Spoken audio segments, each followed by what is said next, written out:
Year, year was goody, was goody. Back with another one because you know Raider Nation needed another one. We in the building. This is Raiders football, y'all. Your jersey building was goody. I got on the side. State your name, gangster. It'd be Sacktown Raider Mike there. Europe, how you doing today, man? Can't call it on. It's a little hectic, but I can't call it. You know what I'm saying? So,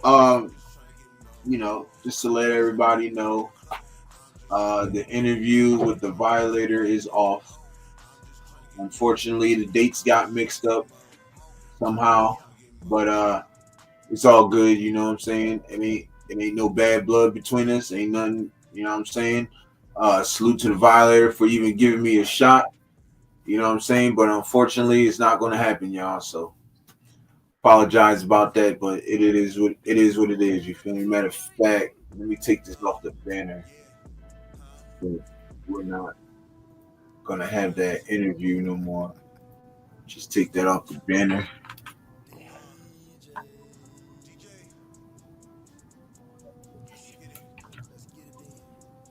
Yes, sir. So, but like I said, it's all good. It ain't no hard feelings. This shit happens. You know what I'm saying? So, but it's all good though. It's all good. I just wanted to get that out. So we got a lot to talk about, y'all. We got a lot to talk about. Pads are on today. Pads were on today. You feel me? It's getting real. Bank said finale stack up. Much respect to the channel, yes sir. What's up, Marcus? Pulling up, Mark. Word up. You keep pulling up, bro. Um, but yeah, so there's a lot to talk about. We got a lot to talk about. I got some stuff I want to pull up and watch also. Um, so um, let's get right to it.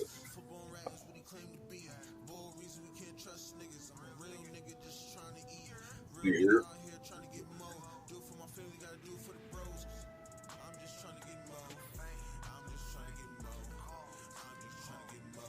You should try to get low. Try to get low. You smell that?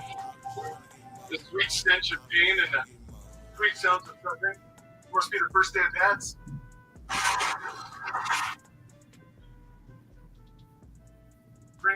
Must be the first day of Pats.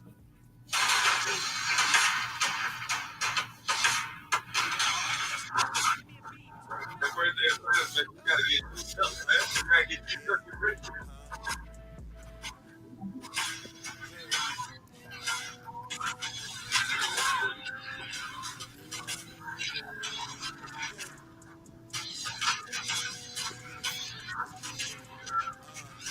I ain't gonna lie, they out there hitting though.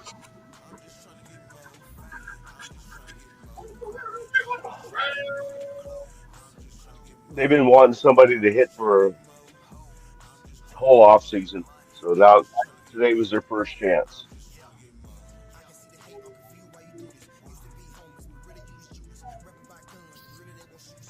All right, so we gonna start with. I hate not being prepared, yo. For it sucks, bro. I was running, I was running behind a lot. Then we went to the store to put gas in the truck. Freaking truck got a battery went dead, so I needed to jump. So that's why it took me so long to get back to the crib. So I didn't get a chance to even write down nothing, but it's all good.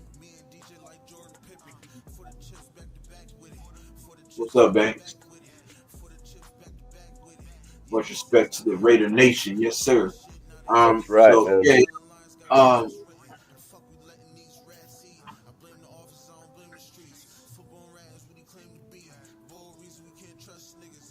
so Damn, I don't even know where to begin with. So I decided, y'all, we're not gonna talk about Christian Wilkins until the Just Kick It segment. I don't really talked about him. I don't really care about his gay tactics or whatever he's been doing. He don't concern us no more. You feel me? Um, that's all I'm really gonna say about that. You got anything on that? Christian Wilkins, no. All right. Like you said, he's gone.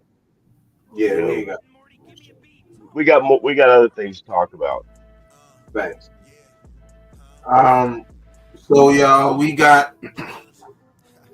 just gonna jump right in it. It's the presser for today. So I'm gonna let you guys. We're gonna play that. It's about I want to say 40 something minutes long. So yeah, Bank Sacktown Jurors. What's happening? One Dream. What's goody, bro? What's up? What's up, One That whole Dream? situation. Funny acting fool. Yeah, man. You're tickling niggas' feet, kissing niggas on the forehead, like type of shit is that, bro? But anyways, I ain't gonna get into that. So we gonna run these pressers, y'all, and let y'all listen to these. So matter of fact, we gonna do it on the what's the name because it shouldn't be this long. So we gonna use the Raiders app. The sad thing about it is on the fourth interview, the sound really broke up bad. They need to do something about their audio in those pressers. Nah, facts. Okay, so we got Jack Besh, Dante Thornton, Oh, wait a minute, uh, that's an older one. Daniel Carlson. You got Tom McMahon, Eric Stokes. Um, yeah, we got some pressers here. Daniel Carlson, Dante Thornton, Eric Stokes, AJ Cole, Jack Besh, and we got Jamal Adams too. So we're gonna play that one first. Jamal Adams? Yeah, we're gonna play that one first. Oh, okay. Together, we go places. We see old friends and try new things. From how we go to where we go to what we do when we get there, we go further together.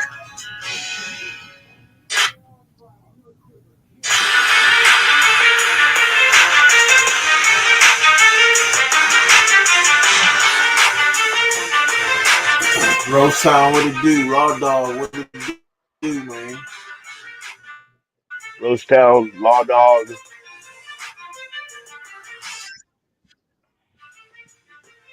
We are back. Practice happening right here in Henderson, Nevada. The 2025 training camp for the Raiders has opened. And yes, they are in pads for the very first time, so you know they are hitting. Welcome in to Raiders Training Camp Special Episode 2, along with James Jones. What's going down? Amber Theo Harris. You know what? I love that you're in here with me because Eric Allen is at the Hall of Fame. And our dog got fitted for his gold jacket and all that. I tell you, we are excited for him. But meanwhile, some practice going on outside. EA got into the Hall of Fame by hitting people pretty hard, and we love practice, right? When you can finally put on pads as a player, what is that like? Oh, man. Number one, you love it and you hate it at the same time.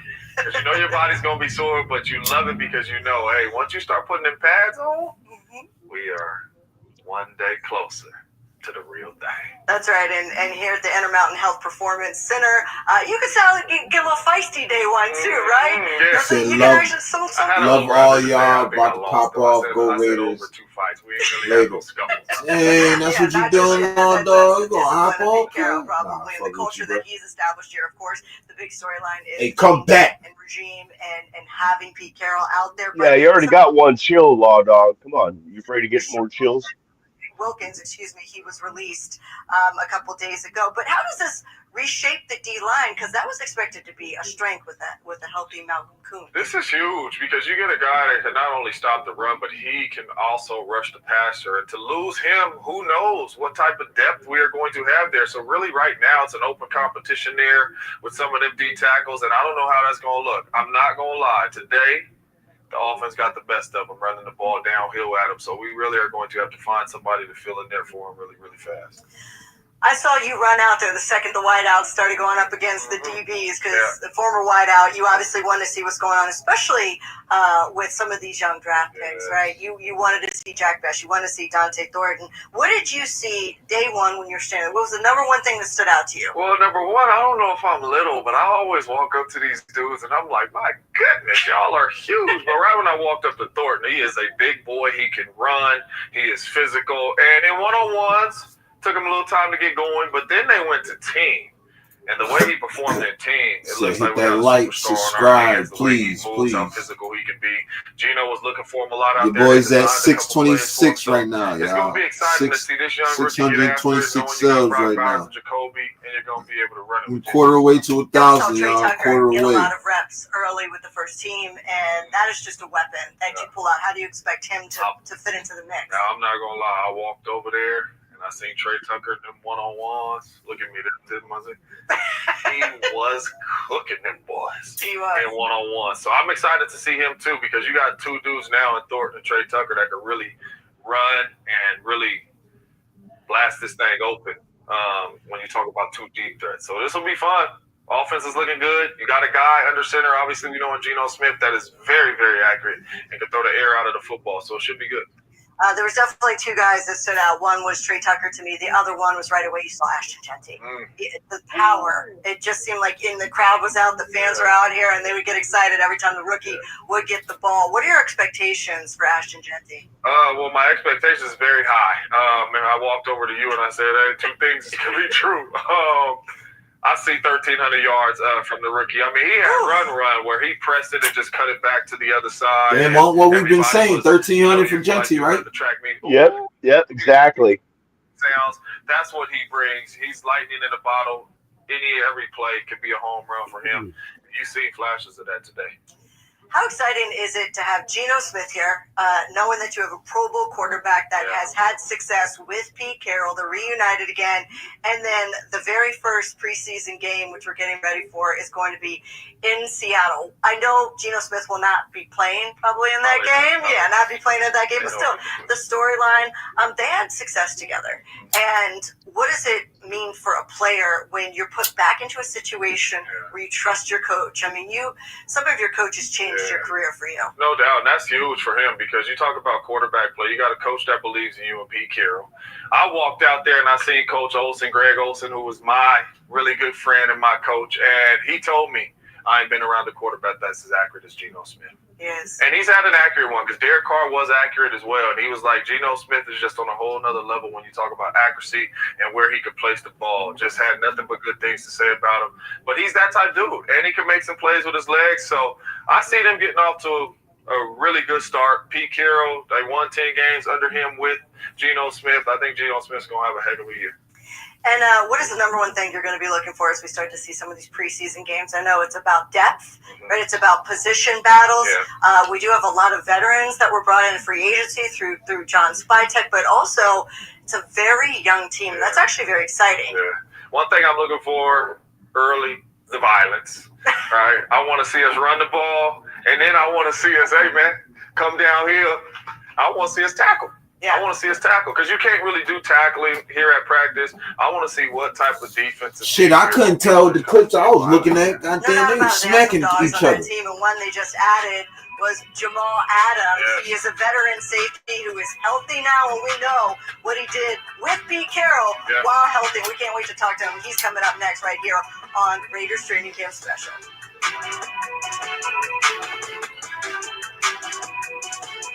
Frank. Every year, Frank. fly with us at Allegiant. Frank in the building, y'all. We go places. It's Saturday, Frank. We see old friends and try new things. We laugh.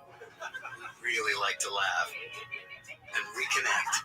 We we remember, and we It's a wonder pretty long commercial break. Yeah, I know, right? from how we go to Can't where do nothing about it. Can't skip it. This is the Raiders. Oh, okay. So what did you think about what James Jones said while that commercial break's going on? And Theo Harris. I love what he said, man. Like Genty finna cook. I love the fact that now we got two people that can stretch the field and catch people off guard. You feel me? Now you get Trey Tucker 1-on-1, he's smoking cats. And the same thing with Dante Thornton. After what I just seen. Yeah, it's We got impressive. two guys that's very reliable on that's and like you said, Gino's Gino is accurate, but Gino nephew. is super accurate. You feel me? Like that motherfucker get it done. You know what I'm saying? So I like everything he said though. I mean, Yeah. you know what I mean? Like this shit's interesting. It's gonna be interesting, especially when we play our first preseason game. Now, like we said, we know that the starters ain't starting. So it'll be interesting to see who's gonna be the starters come week 1 of preseason. You know what I'm saying? Because we gotta see if the twos is running, then we know who's with the twos. So that means we finna see a lot of Jack Besh. Yeah. We finna see a lot of Tommy Malott. We finna see a lot of these other receivers. Man, I'm mad that we got rid of Zachary Franklin, bro. Like, I'm so mad we got rid of him, bro, because he would have been he'd have been solid for us. But it is what it is. You feel me? Yeah, I was just gonna say it is what it is, and we move on. We're Right. Raider fans. But all in all, I'm very happy about all the decisions they're making. Nah, So, facts. they did it. All right. There's a reason for it. Right, exactly. You ready on? It's not like here we go again feeling anymore. Right, exactly. The official SiriusXM paying special attention to that unit. It is clear in training camp. Let's talk to one of the new members of the backfield, and that would be the defensive backfield. There you go. Jamal Adams. Jamal, welcome in. It's good to see you in silver and black. What is it like in year 9 to put on kind of this iconic He's only in uniform? year Oh, 9. you hit it on the nose. It's definitely Yeah, he's iconic. 29. He's 29. Organization. Yeah. He still got some tires on the Just tread. excited Yeah. for my opportunity. For Pete to bring me in and compete with the guys and try to make the team. First off, man, 9 years, that's a long time playing in the National Football League. That's a lot of hits Yes, that sir. you have given out. See, I took them, you giving them out. So, But how you feel? You've been training. I've been seeing you've been training and Yeah. working out, keeping yourself in shape. But we all know you can train as much as you want. Once you put them pads on and you start hitting other people, no doubt. it feel a little different. How you feeling? Absolutely, man. I feel good. Obviously, the heat is a little different out here. Nothing worse than Dallas. But obviously, just being back from, home and training throughout the off season, it's been a blessing, just to get back on my feet and really do my thing. And just to come out here and compete with the guys, man, first time in pads. And Where's the flag? What's up, run bro? around and, hit a little bit. I ain't get to hit anybody. So just still trying to figure out everything and figure out all the plays. But eventually we'll get the pass popping. You were an All-Pro and a Pro Bowler under Pete Carroll. Take me through the process of reuniting with him and what it's like to be back with him. Yeah, I mean, he just texted me. Honestly, throughout the offseason, I've been sending him video of just me working out. Not only just him, just a couple coaches that I've had relationships with. And obviously he brought me in. He texted me and said, "Come work out," and I told him I'd be there. So came in, worked out, and did my thing. And obviously, I got the opportunity of a lifetime just to come out here and compete with the guys. What's your role going to be? Have you talked to Pete about your role? You going to go back to the strong safety, fly around hitting? I've been hearing a couple whispers about you kind of going outside linebacker. You can cover. We all know you can tackle. What's kind of going to be your role in this defense? Man, honestly, I guess you can just call me the Joker, man. Jack of all trades. Ooh, I like that. I don't like to label myself as just one position, man. I can do it all.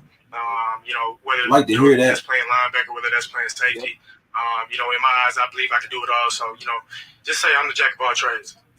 We know that you're the most experienced veteran in the defensive backs room. Take us through that room. You kind of know the guys a little bit. What should we be excited about from a personnel standpoint? Well, I'm not in the DB room. You're in the linebacker room. All right, take me through that's it. That tells us a lot about what JJ was just How you not know that? You're in the building. For Raider Nation there, some veterans, and what are you seeing? Yeah, obviously it's different for me, just being in the linebacker room. Obviously they speak a different language than what we speak in the back end. But me just taking it on and learning everything, learning from the guys each and every day. You have guys like Devin White. You have Pratt. You have E-Rob. You have Jalen Smith. So you have so many guys in there that Jalen Smith have battle scars, should you say? And I'm just kind of learning from them, and just going out there just to be a football player. You've been a part of some elite defenses, so you know how it's supposed to look, not only in the games, but as practice as well. I know this is the first day of pads, but what's just some of your first signs, man? And, talk to us about how this defense might be able to look out there. Man, obviously the sky's the limit. Each and every day you got to put the work in. You got to gel as a group, obviously learn your teammates, and, continue to get better each and every day. Every time we step on the field, we're trying to set that mindset right. You know what I mean? We're just trying to be dominant as possible. And, as long as we do that, keep our head down and grind, we'll be all right. We all know how frustrating it is to suffer injuries in this league. You want to be out there, and, that you've gone through that in the past. But I know that you've said that you feel better than you have in a long time. Just kind of take us through your health and what you have done differently in this off season in the past year to really get back to top shape. Well, honestly, it's been a long time coming, should I say. Mentally and physically, I'm finally back to who I was before the injury. It's kind of been a good 2.5 years, 3 years of really just not having any luck. And it's been a daily grind. I'm still grinding. I'm fully healthy, each and every day, but just trying to get my legs back underneath me. Those things like that, they take time. But I'm grateful for where I am. It was definitely a battle. It was a lot of dark times. I went through it. I had to sit back and hear everybody chirp about it and whatnot. And I really couldn't do anything. Mentally, I knew where I was. I knew how many plays I've made over the course of my career, but physically, I just couldn't perform the way I wanted to perform. And hey, you live and learn. It's part of my story. And for me, I'm just gonna finish it the right way. When you were in Seattle, Pete Carroll, I had a chance to talk to Pete Carroll and John Snyder, who's my brother. Love you like you're their own son. So I know probably bringing you here too, a lot had to do with leadership. How are you taking on that leadership role early, since you got here? Yeah, for sure, man. It's crazy because a lot of these guys, they call me OG or So. You're not just yet. I'm old. It's all good. It's all good. I'm just like, damn, I'm only 29, so it'd be easy on me. But no, it's great, man. Just coming in, just trying to learn my teammates, obviously, and the more I know, as far as just learning my role, learning my plays, and learning my techniques and what I need to do, the better off I will be, because then I can really branch out and become that leadership, and become that leader for one of the leaders on the defense, should I say. And there's so many great leaders on this team. I'm just here to help in every way. Patrick Graham seems to really connect with the players, and he's the one thing that's been consistent here in Las Vegas over the past couple of years. What are your early impressions of working with him? Yeah, he's a smart coach, obviously, and he's been around the game for a long time. I'm very fortunate that they brought me in to give me an opportunity. Like I said, I'm just gonna do my best to take advantage of the opportunity. When my name's called, I go in and I make plays. What's the biggest adjustment that you would have to say you got to make going from safety to linebacker? I know you say the terminology is a little different, but what's the biggest adjustment that you learned so far from linebacker to safety? Yeah, obviously we speak different languages, very similar but different languages, should you say. Obviously I'm closer to the line of scrimmage, so I'm just trying to slow my eyes down, slow my process of what I'm looking at. My lens is definitely closer to the line of scrimmage, so. Obviously you gotta have the right eyes when it comes to playing in the box, playing in the trenches, because those linemen are coming off and they're trying to ear hole you. So For me, I'm just trying to slow my heartbeat down. Excuse me. Slow my mindset down and slow my eyes down. And once I, get that under control and get the feel of it, I'll be fine. Tell me about some of the new. I know that you probably look at the other safeties, look at the defensive backs, and are able to identify talent. What do you think of somebody like Isaiah Polamau, who's a young upcoming safety, and then a guy like Jeremy Chin, who we saw what he did with the Commanders last year? Yeah, obviously, two good safeties, young safeties at that. They're back there making plays. What they're asked to do, controlling the back end, obviously, and just being the vocal leaders in the back end. And setting the tone. So, obviously those two guys are going to, make things go in the back end. So we're excited to have them. Jamal, I know it's great for the defense to have you there as a veteran, and we're excited. We know what you can do when you're healthy, and we're glad to see you healthy and glad to see you in the silver and black. Best of luck out there, and thanks for joining us. I appreciate y'all. Thank you. Coming up, we are joined by a new member of our team here at Raider Nation. It's Paul Gutierrez. He joins us to talk about some of the storylines and next. All right, so this is Jack Bech, but we gonna talk about Jamal Adams. So, what you get out of that, Well, I think both of our favorite line was just call me the Joker. I'm the jack of all trades. Mm-hmm. I mean, cornerbacks when they get, he's still pretty young. Cornerbacks tend to move to safety, and safeties tend to move to linebacker. That's what he's doing this year. One just hammered that didn't know he was a DB. I mean, they had the DB on the screen the whole time. Yeah, I know. Yeah. Well, my thing is, how the you didn't know that shit? You was I don't know. We all knew it. Yeah. Right. That's crazy. Yeah, I think having him puts a bolster. It gives us a boost at linebacker because we know what he can do. Mm-hmm. Yeah. You know what I'm saying? He can cover, he can hit. You know what I'm saying? But like he said, he gotta get his eyes and his motions and stuff right because he's closer to the line of scrimmage.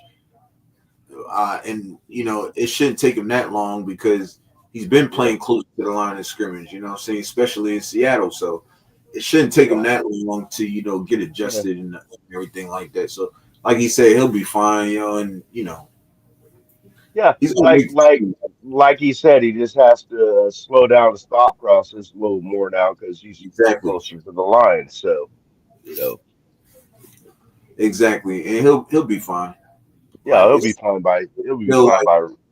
Yeah, we only 5 days in, so he'll be all right. Yeah. All right, so we're gonna go on to Jack Bech. Jack Bech is here now, y'all. So let's get it.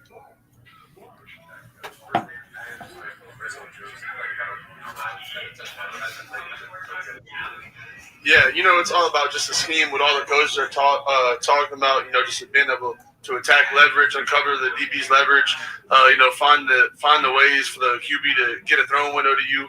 Is going out to make plays, but I'd like to start all my interviews by first thanking God, my almighty Savior, for thanking my brother who's always with me on my shoulders. I feel like it's my mission to come out here and play ball, but my greater mission to bring more people to my Lord and Savior Jesus Christ and let everybody know my brother. So I just started off by praising him, thanking him for all the many blessings that I have, and just thanking my brothers in heaven, being the best guardian angel in God and Tiger. So.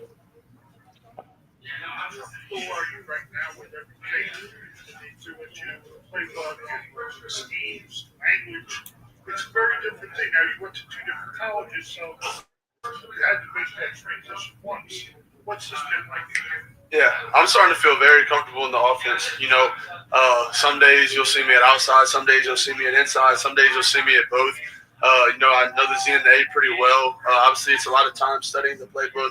It's definitely, you get what you put into it, so all the hours you put in studying the playbook, kind of starts showing out on the field. But, coming back from OTAs and really just grinding during OTAs and looking over it during the summer on our break and coming back and kind of going install by install, coming out here, it hasn't just allowed me, but it's allowed all the guys to come out here and play fast, free, physical. Everybody's getting a much better understanding of the offense, the schemes we're trying to run, what we're trying to do, what we're trying to accomplish, where we're trying to go. And I think it's just been great for everybody. And I think you can really tell it's been a big jump from OTAs to now, just scheme wise, of the guys knowing what to do, know where to go, when to do different things, en route, whatever it may be, runs, whatever it may be. So it's been great. You said when you were drafted, anything to do to help this team. Yep. Special teams are an important part of this league, and on this team, you got a great kicker, great punter. The best kickers and punters in the league. How do you fit in? Do you see yourself on special teams? What do you think you can best time? Oh yeah, 100%. You know, I love physicality. Is one of my favorite parts of the game. You know, we have the best special teams coordinator in the NFL, Coach Tom. So, you know, whatever he needs me to do, you know, front line.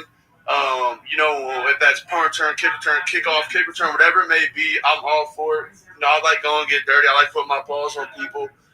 You know, it's like I said, I'm all for doing whatever it is to help this team win and get to where we're going. He said he wants to find a slot in one special team somewhere. That's what you think. Yeah, no, I appreciate that. Thank you.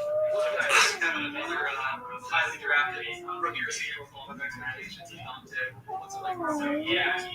Oh man, it's been amazing. That's one of my guys. I know I was kind of listening to him talk a little bit, but like he said, whenever we got drafted, you know, we became like that off the rip, just talking a lot, just talking about what we can do to not only better ourselves for the betterment of the team, and how we're going to do that and accomplish that. So it's been really good just having somebody, you know, coming in brand new with me. To be able to learn, you know, the vets in the room have been amazing, and Kobe and Trey and all the guys that are in there, Bach and Colin and just all the guys, Justin Shedd. I mean, all of them have been amazing. Kyle and helping us learn all the different plays and what we're trying to do. But no, me and Dante have a great friendship. We're locked in. You know, we came in here, you know, with Coach Carroll. You know, we're this first draft class. We take a lot of pride in that. We take a lot of pride in being a Raider. And we just can't wait to be able to go out there on the field, you know, and be here. You know, our plan, our goal is to be here for a while, you know, so we can't wait to really just go out there and do what God put us here to do, you know what I mean?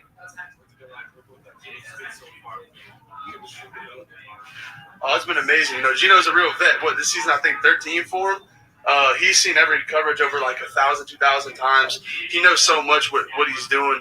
He's so comfortable in his skin out there doing what he does. So just being able to just learn from him, understand what he's seeing to help us get better in our route, to help us, you know, just little things, outside leverage. I mean, they're trying to protect the outside, push you in, probably cover one, vice versa with cover two.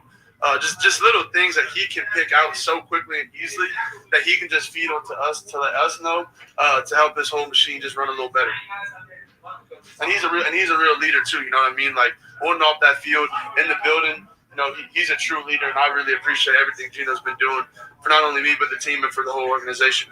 One of the coaches talk about you wear a lot of the pads on, really personally with your style of play. Do you feel like this is really going to get to show your style of play? Oh yeah, 100%. You know, coming out here with pads, you know, all the other stuff is fun, but now we're playing real football. You know, this is what we're here to do is play football, put the whole thing on.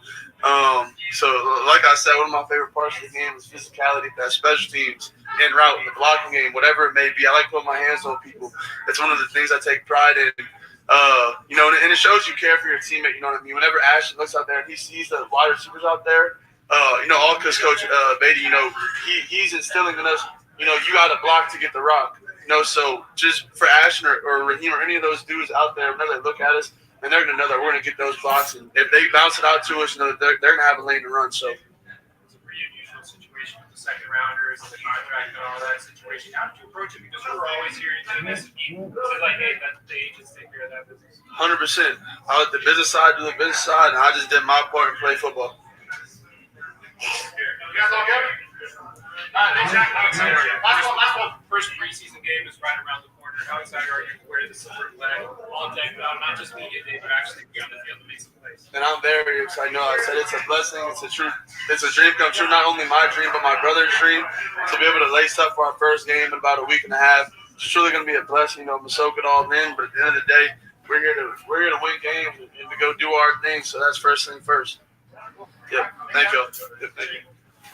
Oh man. What you think, Unc? Well, I'm gonna start on the reporters again. That last question, you know, how do you feel about going into your first preseason game? How the fuck do you think he feels about it, man? Right. It's a pillow question. It's one of those law balls. Yeah. It's like, learn something and ask him an intelligent question. Of course, he's gonna anyway. Right. Um, I like how he talks. They're lining him up inside, outside, and he don't Uh-huh. care. He just wants to be there to do whatever they ask him to do. Right. And he, the fact that he likes to do, he likes playing special teams. He wants to, as he says, put his hands on people. You know, Mm-hmm. he just wants to play. And I think that's a great thing. I think that's a common thread as we'll get on into later on the other interviews. And how Gino is taking him under his, he's taking everybody under his wing and teaching them it's Right. the little things. It's the little things. Just work Yeah. on the little things and everything else will be better. So Mm-hmm. that's what I got on that one, on that interview. No, What I'm you with you got? on it. I'm with you. I'm with you on it. Yeah, it's basically the same thing you were saying. The fact that he wants to put his hands on people, and I like the part when he said if Genty or any of the backs run it outside, they know that they got some blocking from us. So That yeah, was good too. That was awesome too. Good one. because we got receivers that don't want to. We had receivers that didn't want to block, and we had fucking corners that didn't want to tackle. Problem this year. So That's a fact. It's yeah, sad but true. Sad yeah. but true. But it's all good though because we don't have that in this year. We got guys that can block and tackle, so we're not really worried about that. Yeah. Guys that want to do everything, anything and everything they can do to, Mm-hmm. help the team. It's a Exactly. common thing. Mm-hmm.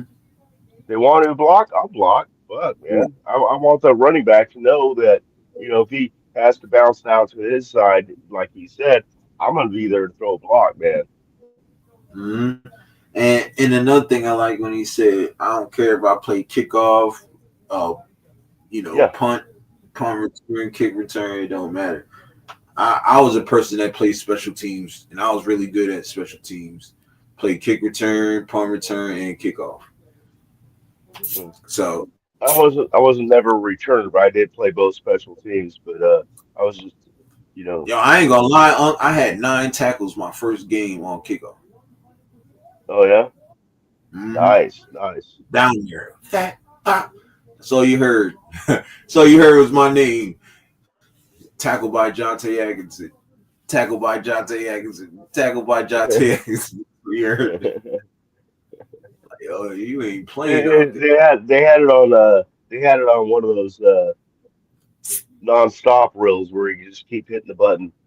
Mm-hmm. Jonte Atkinson on the tackle. Mm-hmm. Yeah. Endless loop. Yeah. It was pre-recorded just for me. Yeah. But yeah, man, I think Besh is gonna put in his best work, man.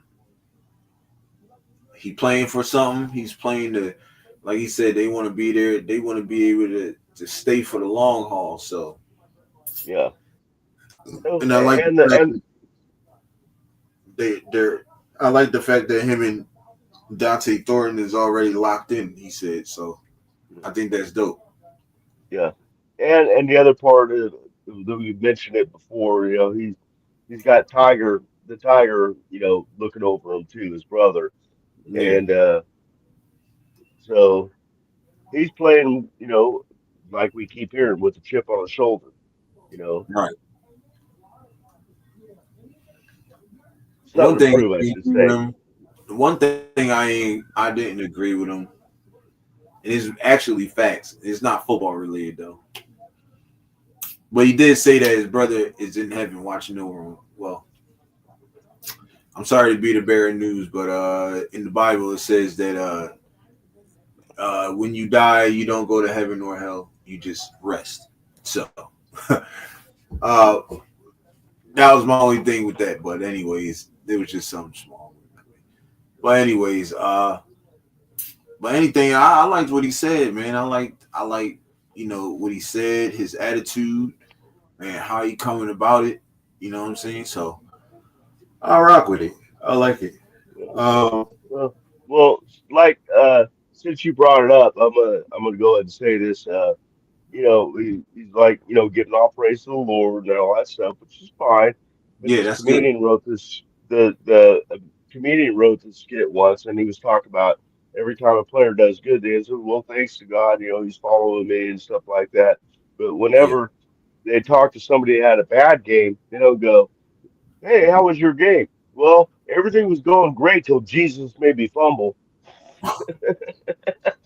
you gotta chill. You can't blame Jesus for that, bro. You No, it blame. was a joke. It was Yeah, a freaking joke. It was funny though. You laughed. I know.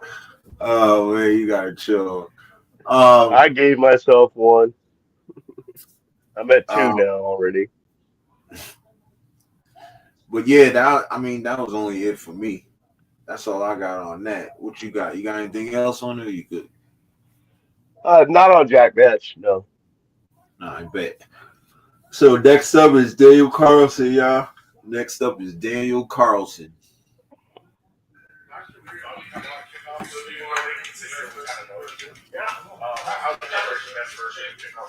Yeah, I mean it's kind of it's almost like last year was a little bit of a learning experience, and then teams kicked off less than we probably thought. So this year they're making us basically go more, which I love. I think we hope to just really take advantage of that on the return and the kickoff coverage side. So yeah, we'll see as it goes, but I mean we're really emphasizing taking advantage of it. Doing some things that hopefully set us up for success rather than just necessarily popping it down and kicking it to them. Just hit a lollipop. Like we want to try and take advantage of some different kicks and different kinds of coverage and returns. It's just set our defense or our offense up well. Without giving too much away, what is the most important thing? Probably location. Probably just making sure you're not giving them free yards where if you pop it to them on the 10-yard line, we're starting when they catch the ball. And so if you give them 10 extra yards where, they're just starting at the 10-yard line instead of the goal line, that's huge. That's kind of the hang time equation nowadays. So, at a certain point, it's location on where the ball is placed, whether it's the corners, the middle, deep, short, whatever it is, you got to kind of be more precise nowadays. Making sure they're not on the run when they catch it. That's a big part of it too, yeah. Like you don't want them just catching it down the middle with a head of steam and ready to hit the return, get that free yardage. So that's things we're working on, and kind of game plans we're figuring out as we look at different opponents. Some guys are gonna have two returns back there. Some guys are gonna have one. A lot of it's TBD. We'll see what happens in the season then. What should you learn maybe that when you were doing during the summer and how you see it on the field? Like, oh, this guy figured it out right away. Yeah, and I think credit to like Tom McMahon and the staff. I think we've been working this from last year pretty heavily. I think more so than maybe some other teams. So I think we're already a step ahead, and now it's just a matter of just like any other position and any other play. Now we've talked about it. Now we got to go practice it and go do it in games now. So rumor has it that you and AJ are friendly, that you guys get along. What's it like for you just to see AJ kind of have the success that he's had? You know what I mean? Like, yeah, he's kind of been rated as maybe like one of the best punters in the league. Yeah, the best punter in the league. It's like as a player, like to kind of see like him have the kind of success that he's had. It's been cool. This is going on year 7 together now. So I got to see him as a rookie, and it's just awesome to see him get to work every day. And get to show up together as friends, but also as coworkers, and just get to better our crafts together, and just seeing how far he's come and continuing to go. I mean, he's just getting started, and we hope he just has a great year. Hopefully, he's not on the field a whole lot, other than maybe holding some more. But no, it's just awesome to see him day in day out. It's helped me a ton as a player, as a teammate. And then off the field too. It's just a blast to get to spend 7 years of our lives together, and hopefully a lot more. Do you guys have any type of friendly competition between? Yeah, I mean, off the field, not just on football, but like we're just, yeah. I mean, we call each other work wives a lot of times. Like we joke about it, but like I probably spend as much time with him as I do my wife. So like we get to know each other really well, and get to spend a lot of good time competing. Obviously Coach Carroll's all about competition. So whether it's shooting some hoops in the basketball, on the basketball hoop or playing some cornhole, whatever it is, just a little friendly competition to just better our crafts on the field, but also off the field. You gotta ask, who's better? Depends who you're asking. I'd say me, but he's going to say him. So depends on the game. I mean, we've golf in the off season. I think he won a couple games of free throw competition the other day, and then I won horse. So, he's got the basketball background, but we rise to the occasion. Go ahead. In the 7 years that you guys have been together, like, how do you come to the training camp and try to think of different ways to like roll upon something from the previous season? Like, after you've known each other so long, you can get into patterns and things like that. So how do you guys kind of stray from fresh? Yeah. I mean, I think every year, we're continuing to try and get better, and we've talked about that. We've come a long way from our first couple of years, but I mean, now you want to continue to there's always problems to solve with your swing, with your, whatever the opponents are showing with the new kickoffs, whatever it may be. So, just putting our heads together and talking it through with each other. We kind of speak the same language. A lot of it is self-taught, and, we're coaching each other about our swings, but, we're so familiar with each other now, we can kind of help coach each other and help each other out, just work through, any issues we're having on the field. And so it's been just really awesome to have that camaraderie throughout the years, and just we obviously are both very competitive, want to do well, and so it's it's fun to be able to push each other and also lean on each other a little bit. You're coming into your 8th season with the Raiders. You're already second all-time as field goals, being third, 40 points away from fourth man. But do these records have any meaning, like having your name up there in the records? Yeah, I mean, absolutely, especially for a historic organization like the Raiders. I mean, that does emphasize special teams, and has so many legendary kickers and punters and snappers throughout the league. So it's really cool, and I try not to dwell on that too much right now, and later on look back at that and really enjoy that. But I mean, it is really cool, and you gotta enjoy it every once in a while and think about it. And, but I've been very blessed and really enjoyed my time here, and I'm very appreciative of being a Raider, and hopefully get to do that for a long time. And but just trying to take advantage of each day as it comes right now, and then this season, of course. What advantages have you noticed just about having training camp back in Vegas? Yeah, it's great. I mean, obviously we've got some good fans coming in, and it's really fun to just feel the energy here in town. I think we've been fortunate with not too warm weather so far, so that's been great. But I mean, we have top-notch facilities here. So as much as it would have been fun to go back to California and Napa, wherever it may have been, I think it's great to be here. You kind of have your own setup, and we're going to go in the stadium Saturday. Like, that's going to be a huge advantage for us to just get some mental reps and kind of visualize what it's going to be like on game day a few weeks from now and stuff. So I think everybody's really enjoying it. The staff's doing an unbelievable job, just making sure the hotel's perfect, all the food, we're able to recover as well as we can, so guys can go out and practice as hard as they need to. Speaking of energy, what are your thoughts when you see Coach Carroll out there covering punts and just It's awesome. Yeah, I mean, he's probably getting as much running in as any other player. I mean, it's unbelievable. And it brings it. Yeah, it's very contagious. I mean, it just brings energy, whether it's the meetings, whether it's the practice. I mean, he's involved in everything, and he's just constantly running around and moving around, and it's just awesome to see that. Him preach it, but actually, you can see it in display too every single day. We saw a tryout kicker out there. Does that help you, just to be able to let somebody else get a couple of kickoffs and rescue, or did you like that? Yeah, I mean, I think there's value, and you just always never know if if I got hurt or something. You got to kind of have a short list ready and stuff. So I think it's always cool, and I've been the younger guy, kind of competing or whatever. But I mean, different scenarios, but. It was really cool, and Gavin, he was great, and it was great to get to try and help him along too, and but it's also good for me to see someone else kick, and then you kind of have to follow up on that and stuff, and feel a little almost competition. So it was a unique deal, and I thought it was really good, and we got to talk about the kickoff situation, because that's something he's trying to work on, and so swapping ideas a little bit. That'll hopefully help me improve going into the season.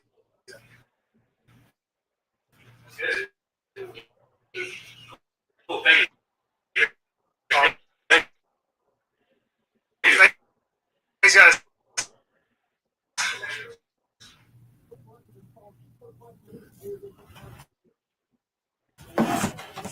So what you think, You want me to go first? I think Carlson is gonna. Yeah, you go I'll go first because you Sorry. went. Yeah. I'll go first. Yeah. I think Carlson. I think Carlson is gonna be Carlson. You know what I mean? I think he's gonna just continue being him and doing what he got to do. So I'm cool with Daniel Carlson. I like Daniel Carlson. I think he's one of the best kickers out. He had a bad year, so did everybody. So I'm not holding that against him. You know what I'm He had saying? a bad couple games. He had a bad couple games, especially Kansas City, but I don't think he had a I bad mean, game. everybody was bad, though. I ain't gonna lie. Everybody was bad, so I ain't gonna just put. You know what I'm saying? I'm not just gonna put it all on him because the vibe wasn't there. Yeah. I mean, shit. Losing Sorry, 10 I games. interrupted. No, you good. Huh? Losing 10 games in a row and then, winning a couple at the end, then losing the rest is like, oh man, here we go again. But this year, I think is better. I think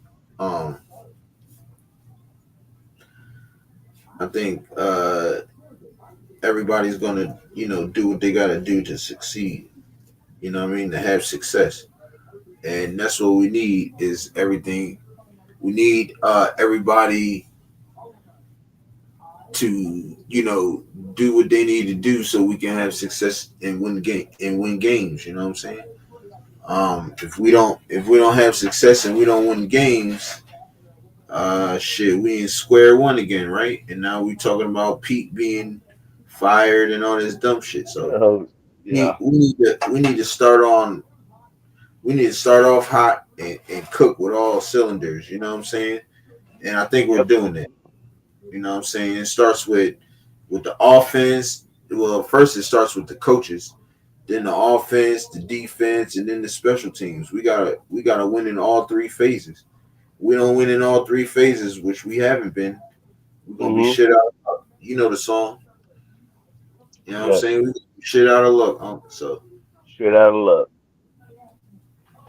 But that's all I got on that because it's. Yeah. I have to pull my notes closer because my writing sucks. One of the big things I picked up was not just kicking off, but the location of the kickoffs is so important, and it is. I mean, if you're kicking to the right, kicking to the left, kicking down the middle, you want to kick where your coverage is going to be. So it's not just getting into within that 20-yard line to the goal line.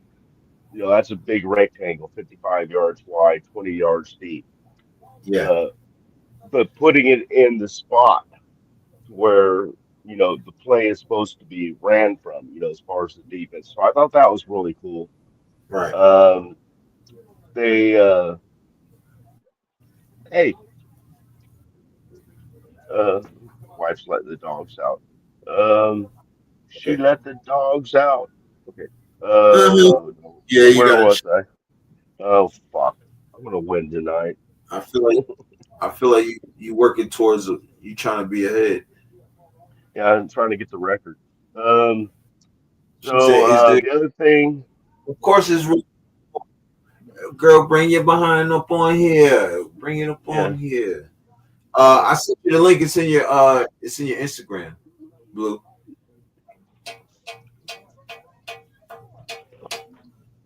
Okay, so the other thing I had was they brought up the fact that there was another kicker. Does that bother me? He goes, no, it doesn't bother me. Then we can, coach each other up, and stuff like that. And, they just don't want him to wear out his leg, when they're just working on drills, And anybody, hey, Right. Blue, Hi. hi. How's it What's going? happening, Blue? Not Hey, mucho. we doing. Take We good. We going over. I don't know if you've been following. I don't know if you was following, but we went over a couple of pressers. I just heard a little bit of the last part where I literally just popped on. I was looking on the YouTube, but I heard Mike talking about something about like the kickoff spot and stuff like that. Yeah, that's what I was okay. talking about right now. Okay, Yeah. that's what I caught. I didn't. Yeah. Sorry, I didn't hear the rest of it. No, you good. I was actually talking about the other pressers. Did you watch? Was you able to catch the other ones we played, or you just hopped on? I just hopped on. Okay, that's no problem. Unfortunately. We'll go over them. Okay. We can go over them again. East Coast, what it do, brother? Appreciate you What's up, pulling up, PCG? bro.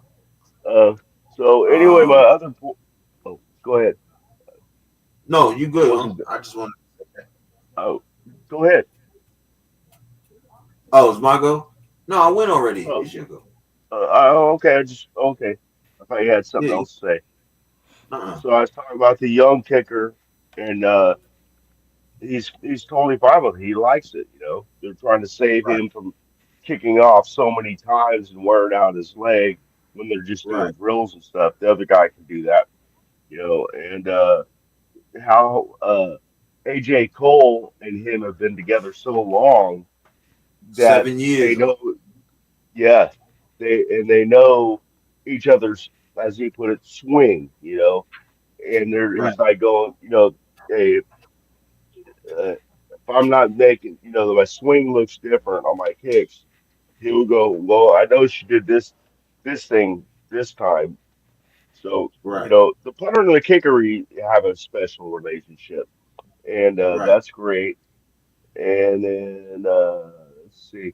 Oh, and Pete Carroll being. Oh no, that was on. Oh, but he did bring it up. Pete Carroll playing on special teams. Yeah. That's crazy. That's crazy. That's all I had. Okay, dope. I mean, do you want to chime in, Blue, or are you good? I didn't know what you guys were talking about. I just literally just caught him saying something about like, you know, the kickoff and something about yardage and whatnot. I was listening with like half an ear and I just popped on, so I'm not even sure what the reference is. Okay, so my bad, huh? We just finished watching the Daniel Carlson presser. And okay. That's what he was talking about. But like I said, we got plenty of time, so we can go over some of them all over again. Right now, I'm waiting for Tom McMahon to hop on, but he bullshitting, so I'm going to try it again. All right, so we did Besh, we did Daniel Carlson, right? Mm-hmm. And we did Jamal Adams. Jamal Adams, Jamal Adams, yeah. Yeah, we're gonna bring that back for you to go see that in Besh one. So y'all pick AJ Cole, Dante Thornton, Eric Stokes, or Tom McMahon. All the above. Oh, for next, that could be the last one. No, for next. Oh, well, how about since we just did a kicker? We still got. We still got like. Why don't we? Yeah, we got 4 more after that. Yeah, we got a bunch. Yeah, no worries. I was gonna say just go through those and then circle back to the other ones. Yeah. Let's go through the finish. You know, the last 2 special teams ones. But that's what I'm saying. These are the new ones. These are the ones we didn't get to yet. So I'm trying to see which one do y'all want to watch first. That's what I'm saying. Either AJ or Tom McMahon, to answer your question finally. Okay. You want to save Eric Stokes and Dante Thornton for last? Well, I want to see them, but I figured since we just did the kicker, let's do the special teams ones next. That's all I was saying. Okay. But we don't. Okay. Anything you want to do is fine. That's just my opinion. This is AJ Cole, y'all. I mean, it's good to get out here. It's good to the $1 Million Man. Get to know the guys. I think training camp is of team building and camaraderie happens, because there's really nothing else going on besides football. We're with each other, 14, 15 hours a day, including meals. So yeah, it's great. It's David, what's good, brother? And kind of play some real football. G Builder in the building. Pete Carroll, his Oh, what's up, David? your point of view, like how refreshing is it to see a coach like that out there, 70+ years old, with the kind of energy that's running around? Yeah, Oh, I mean, man, I I think don't as you even wanna talk age, you about it, want to David. increase in wisdom, but you don't want to lose the youthful spirit. And I think he's a good embodiment of that. And so seeing, the optimism and seeing that, because I think sometimes life beats the optimism out of people, and seeing that he still has that is really encouraging. It's really inspiring. But it does come with the wisdom and the experience that age tends to bring. So I think it's an incredible balance. And really excited to play for him and to see what that does throughout the course of the season. Was he? You running down there? Yeah. Is he starting like 40 yards downfield though? He was down there getting I don't know. When's the last time we had a player coach? It's like the next Bill Russell, maybe. Damn, he just dismissed Antonio Pierce. That's crazy. He's savage for that.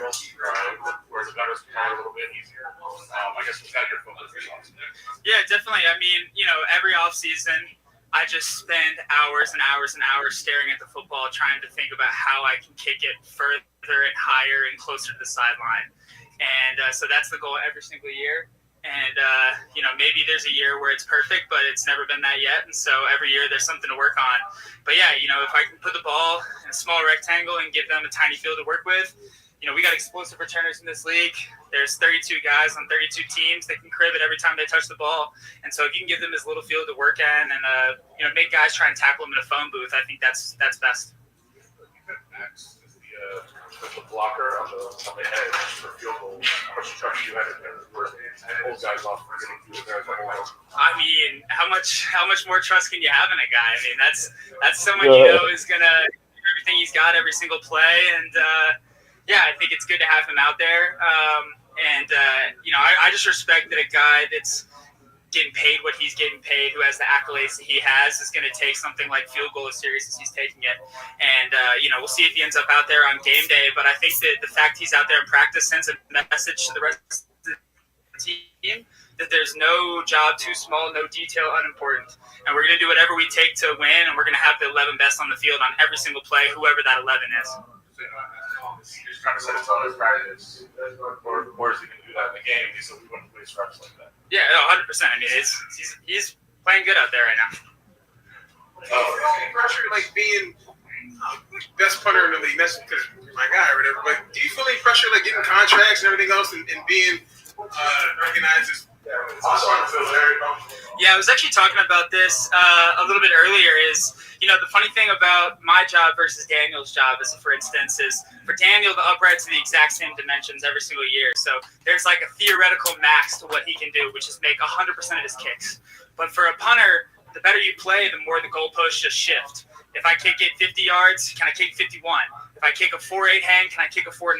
There's no theoretical limit to what I can do. It feels like the ball can always go a yard further, a tenth higher, a yard closer to the sideline. And so, I think there is a little bit of pressure, but I think it's a good thing. And I think that it forces me to really, lock in. And I don't have, I'm very hard on myself. I'm very critical of my own performance. And so I continue to shift the goalposts probably more than anybody else will shift them for me. And I think there is a little bit of pressure, but I think that the pressure is a good thing. And I think that once you stop feeling that pressure and once you start having that jitters, it's probably time to hang them up because you don't care enough anymore. When you came into the league, did you kind of have any goals like that? Like, I want to execute as a great guy and everything you know about him, obviously. But did you come into the league maybe thinking like, I want to be a Hall of Fame or anything like that? You ever have like lofty goals like that? To be completely honest, when I was in high school, I didn't even have a goal of playing in college. And when I was in college, I didn't have a goal of playing in the NFL. And then when I got to the NFL, I was just so happy to be there that I was just going to do everything I can to just enjoy my time and get all the juice out of it. So I really haven't been someone who tangibly writes down goals. Laz, what it do, bro? Because for me, and I know everybody's different on this, but for me, goals can be Love kind you of too, limiting bro. in some ways. Where if I say like, okay, I want to be first team All Pro, that still might not be reflective of achieving the most I can accomplish. And so to me, the goals that I set are more so based off of my routine, based off of my process, and based off of giving every single thing I had to the game every single day. And so, yeah, I mean, you know, the accolades are good, and anything that comes with that, a contract or anything like that, it's positive. There's some good things about it, but I've never been one to sit down in a journal and say, oh, I want to average this, I want to net this. My goals are more so like, here's what I'm going to do every single day. I'm going to put the blinders on. I'm going to spend 95% of my time in the microscope, and then I'm going to look up at the end of the season and see where I was at. Do you know where you stand on the all-time list? Average? Not a clue. Second. Okay, who's first? Come on, know your facts. I'll look it up. Lock in. You told him lock in. Smack to me. Thanks. But I mean, it's those things like going down in history all the time. Like wherever you have ranked. No, not necessarily. I mean, to me, the most important thing, like I said, is the in the beginning of the goal, right? The process and how I, go about that. But more important to me than any stat, any accolade is just being a great teammate. Being a great teammate does have to do with production, and it does have to do with, how you play and all of that. But from a stats perspective, I try and watch that as little as possible, because I think that can be a potentially a dark place to go to. And I think that the more you stat watch, the more you take away from the game. And so when I go out there, am I thinking about numbers? I try not to, because I try and think about putting the ball in the right place so my coverage team can go down there and make a huge play. They can go get paid, and we can win the game. That's really what I'm thinking about. Talk that shit, AJ. As it is, big tackles in games, working on your form, and getting ready to get out there and hit. I mean, there's just 90 guys out there that are lucky I wasn't full contact today. That's all I'm saying.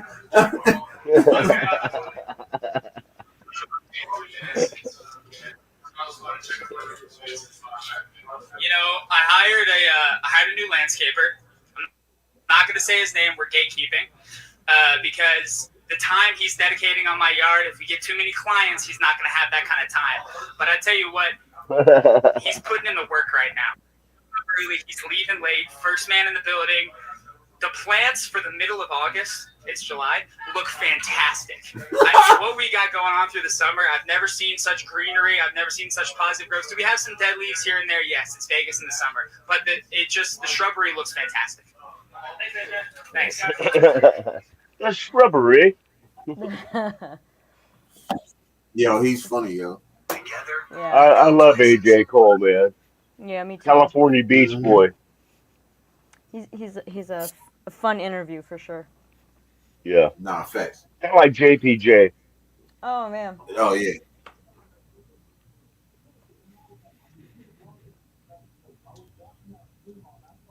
So, what did y'all think of the presser? We gonna go with Blue first, since Blue just got on. Yeah, I love his work ethic and what he talks about. Like, even though, I mean, dude, he tied our second best mark in Raiders history for us, and ranked 5th in the NFL for like a single season, something to that effect. And yet he's still, like, he's not necessarily, well, at least in the conference or in the presser, he's not necessarily focused on that, but he's always talking about like how he can improve, how he can still get better, trying to give it his all every time, which a lot of them say, and I get that. But the fact that he's saying that, he talked about like the physics of his position, how, how there's always that, like, there's no real limit to how he can improve. There's always like a tenth of an inch one way or the other that he can, get further, get closer, get higher, more to the left, more to the right, and build the accuracy, by, a tenth of an inch accuracy. And it's, it's really, it's an impressive thing, at least for me. It's an impressive thing to see. I love sports science too, so I like that he kind of threw that in there. But it's nice also to hear that somebody who's already so accomplished at his position, I mean, in ranking and that kind of thing, in his stats, it's really still great to hear him talk about how he still is just looking for improvement every time, that he just wants to bring his best game every time. He's a fun interview. I enjoyed that one for sure. Nah, Yeah. facts. I think he's gonna. It's kind of like the same with Carlson. It ain't really that much. I mean, we know that they're nerds when it comes to the physics of punting and field goals and stuff like that. So, like he was dope then, he's gonna be dope now. You feel me? So, I'm not worried about it. Yeah, I don't see him going backwards at all for sure. No. What you got?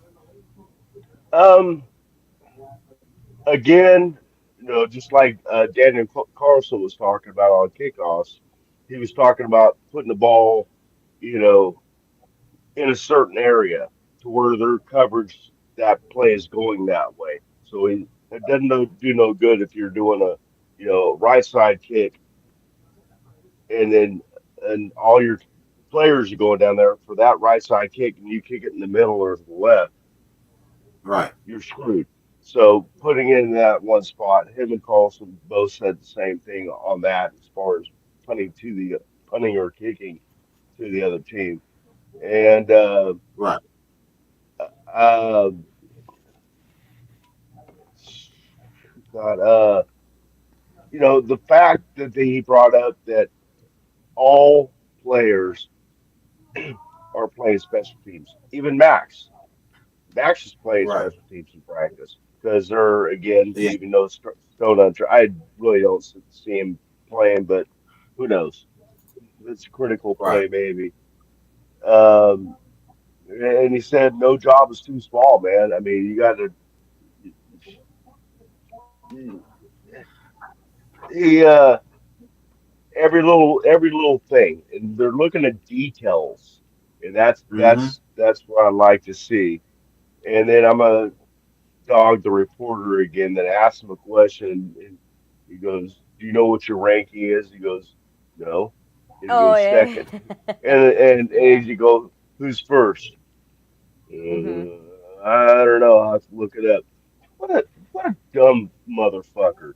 You know, to ask a question like that and not know who number one is, or at least I was top about to say, five, you know? right? Mhm. Yeah. Okay, Something so going on that's in that building. They ain't even know that Jamal Adams was playing linebacker. This some bullshit. Like, what are yeah. we doing?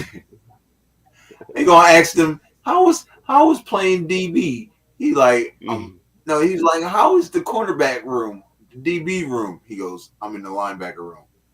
Oh, that's right. The Yeah. fuck? Mm. That's crazy work. That is crazy work. All right, so we got next is my guy Tom McMahon.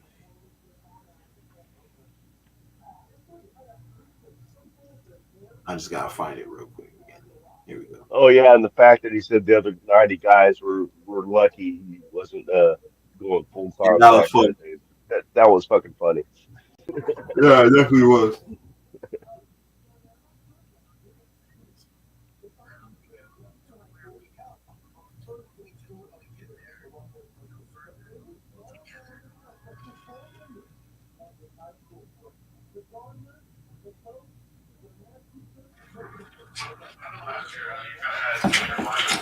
Tom McMahon, y'all.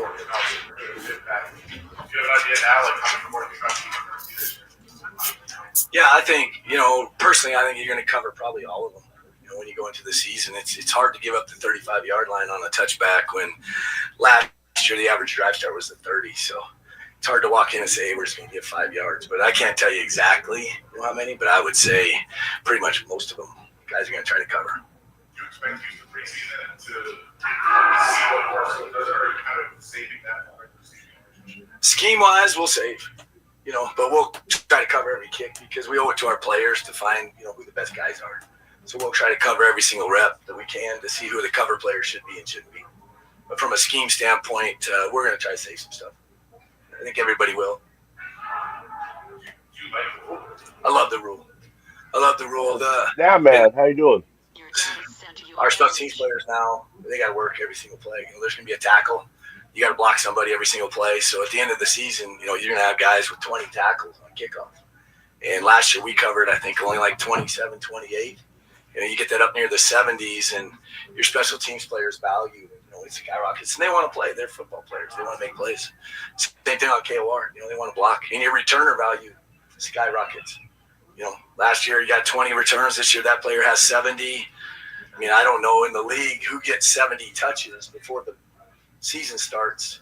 That kick returner is going to get more than – he's guaranteed more touches other than your halfbacks. Jinty so far? Jinty, he's doing great for us. He's a natural catcher, which is the most important thing. You got to have the ball first. But he's got really, really good run skill. He's just got an ability to square all defenders up. And when you square, when people say, hey, what's so great about that? It gives him a two-way go. You can square somebody up. You can beat him both ways. So he's been impressive, and he acts like a rookie, and he works like a rookie. So that's, to me, that's straight respect for the vets, too.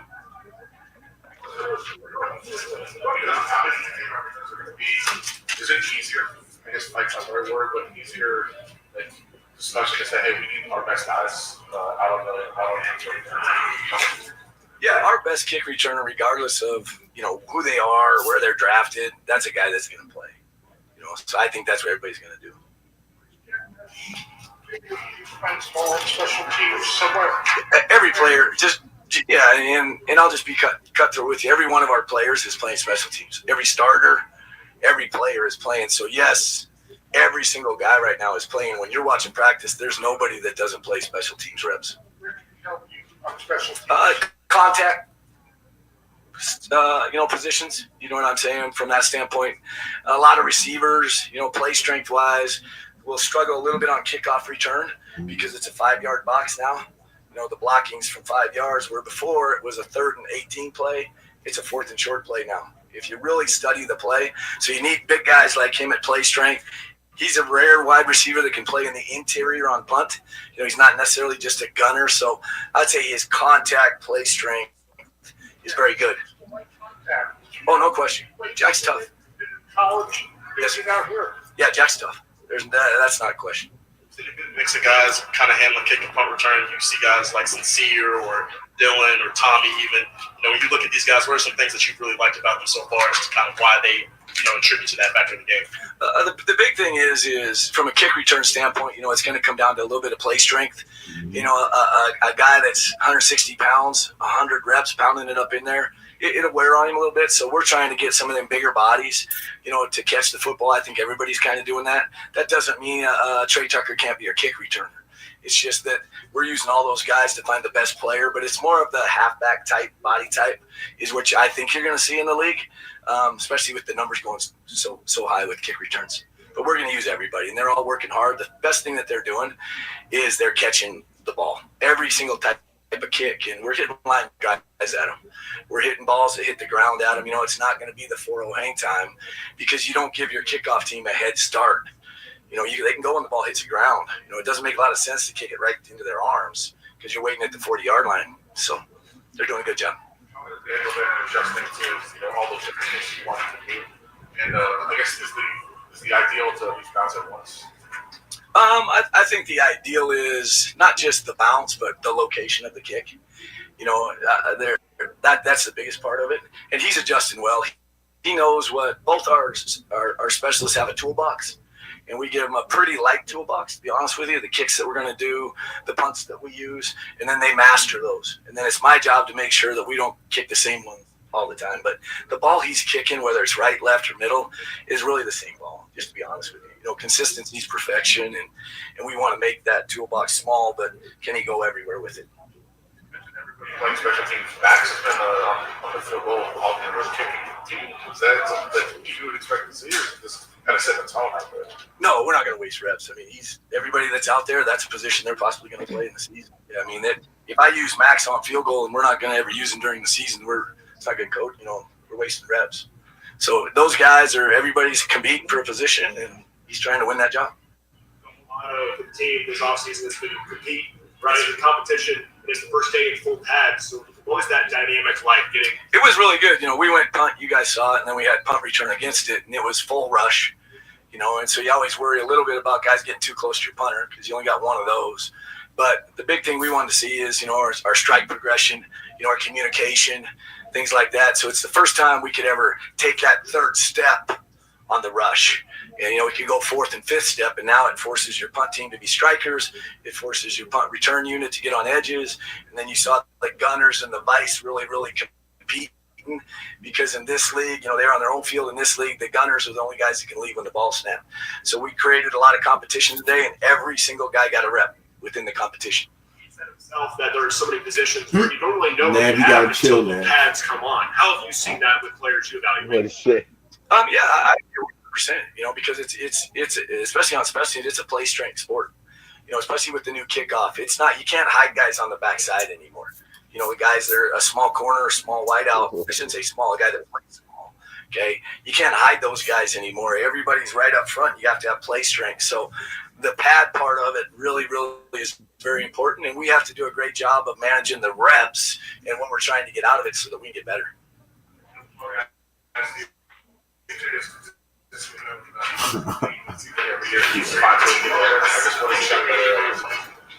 Oh my gosh! I'll tell you what, I think he's really doing a good job of getting that ball outside the red line.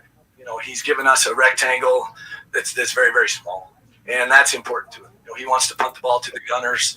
You guys have heard me say A squared plus B squared is C squared. Let him punt the C squared and let us run the A squared. He's bought into that, and he always has, but he's getting better and better. He's a competitor now. He's a good football player. Thank you so much. All right,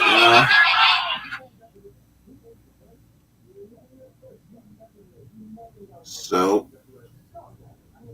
what did you guys think?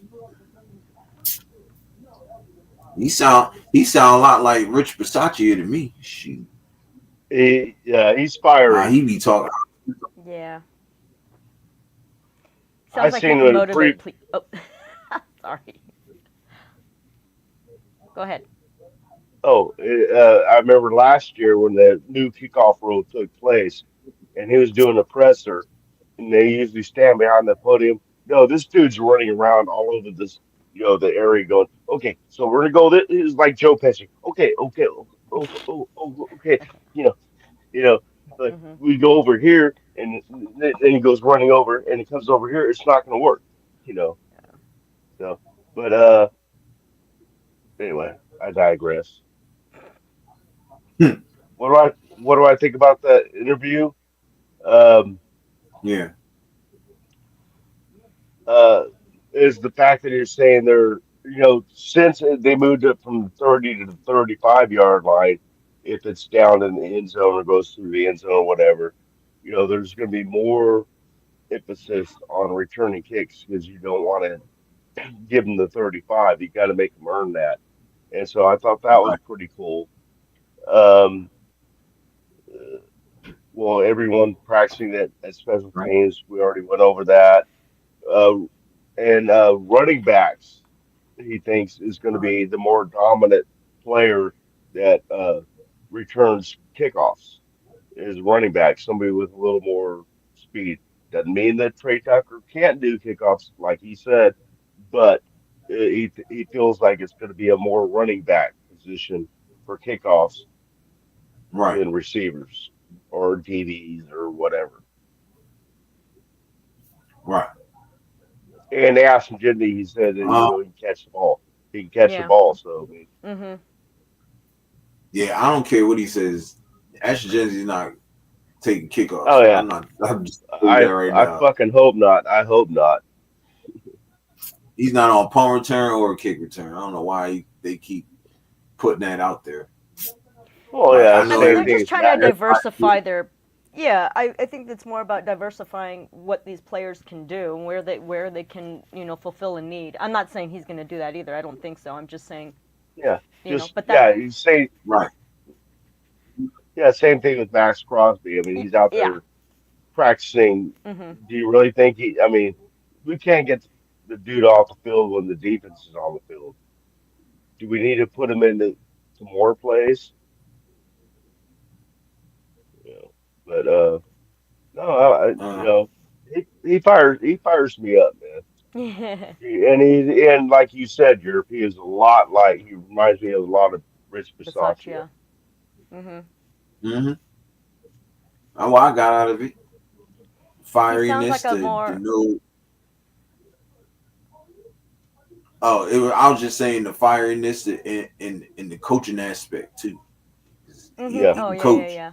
So, And I mean, not to be but a go ahead, douche Blue. about it. I was gonna say not to be a douche about it, but he reminds me of. He kind of reminds me of like a qualified Pierce, Oh, okay. Oh shit. a qualified Antonio Pierce. Like I said, I'm not trying to be a Oh dick here, shit. but but you Yeah, guys yeah, get where yeah, I'm yeah. going with that. You get where I'm going with that. Nah, facts.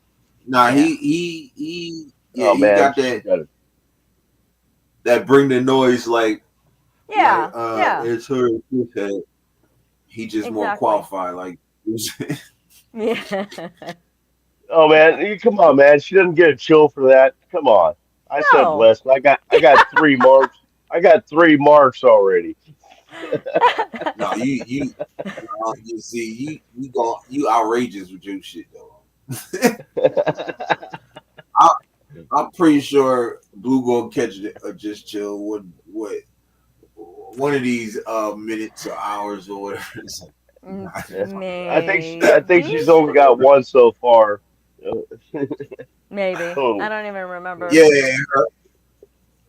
yeah, I because know, right? I don't know why say you told stupid me shit. that. Because you don't say stupid shit like I do. Once in a blue moon. Either that or it's just something really shitty.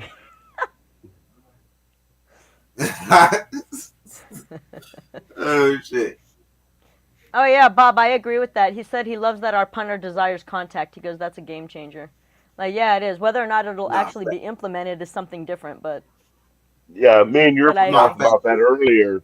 Me and Europe were talking about for the show started about that one hit he placed on the sideline. Took the dude on, big old dude, took him Hmm. on, standing up, not just trying to chop his legs, caused a fumble, and the whole team was fucking going nuts.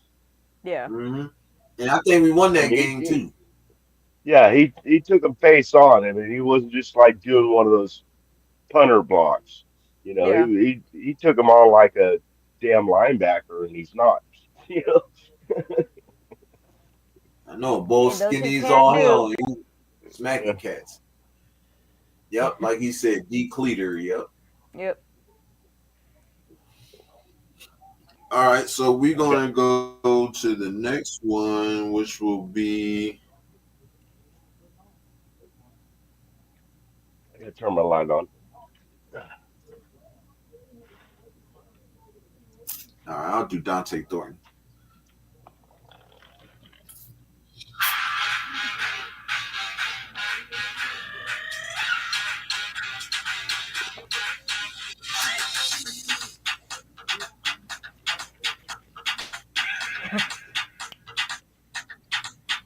Like I said, You man, gotta taking love me that back to my shit. I ain't Latin gonna lie. You roots. gotta love it. Taking me back to my You Latin feel roots. me? You Really gotta good. love that shit. I'm still in that developmental stage, learning the speed of the game and just learning how I can implement like my play style into this offense. That nigga said, Like I said in the beginning, just learning this the speed of the motherfucker game. said, hold on. He said, I'm just trying to learn the speed of the game. I can't tell motherfucker you burnt the nigga goddamn 50 yards. What the fuck? Wait, Thornton? Thornton. Hell yeah, Oh, you ain't see. Oh, Blue, you had to see it, man. He threw a 70-yarder to him. Gino Ooh. hit Dante Real. Thornton for a crisp 70-yarder right in the stride. Oh. And Oh all that wow. motherfucker did was keep running, and Right he there. left who? Because I ain't see who was behind him for real. To Oh. be honest, he was so fast, I didn't see who was covering him. I ain't Nice. lying. Nobody was covering him. I ain't see Ooh. who was covering. And speaking of the Nah, nobody practices, Mhm. FYI, Mike, I did hear back from 805, so we are gonna meet up for the Cool, practice. cool. I haven't heard about him yet back for the other thing yet. Yeah. Oh, yeah. Well, That's right. maybe if he gets back to it, great. But yeah, it's gonna be a lot of fun though. I'm excited for that. Cool. Alrighty, you're. Pardon my tangent. No, you good. Nav said, was there a guy a few months back that said Thornton was a beast? That dude's from Tennessee. Yeah, we knew it was you, bro. We knew you put it out there. You was the first one to give us the scoop. All right. Definitely a big adjustment for me. So you make a big play today. I got a big pop on the ground. I know it's just practice. What does it mean to you to be able to do that? I feel it's great. Like as a little kid, like growing up and playing in the NFL was always my lifelong dream. So being able to come out here every single day and live out that dream is amazing to me. And then just also knowing that Geno and the whole offense have the trust and belief in me to take a play and take a shot like that with me. So knowing that they believe in me makes you want to work harder every single day. That's just giving them boost of confidence. I'll say it for later. Geno has taken on his wing a big brother to me, and like even that's what on and off the field stuff. Like he's always there for me. So that's definitely a great relationship that I love.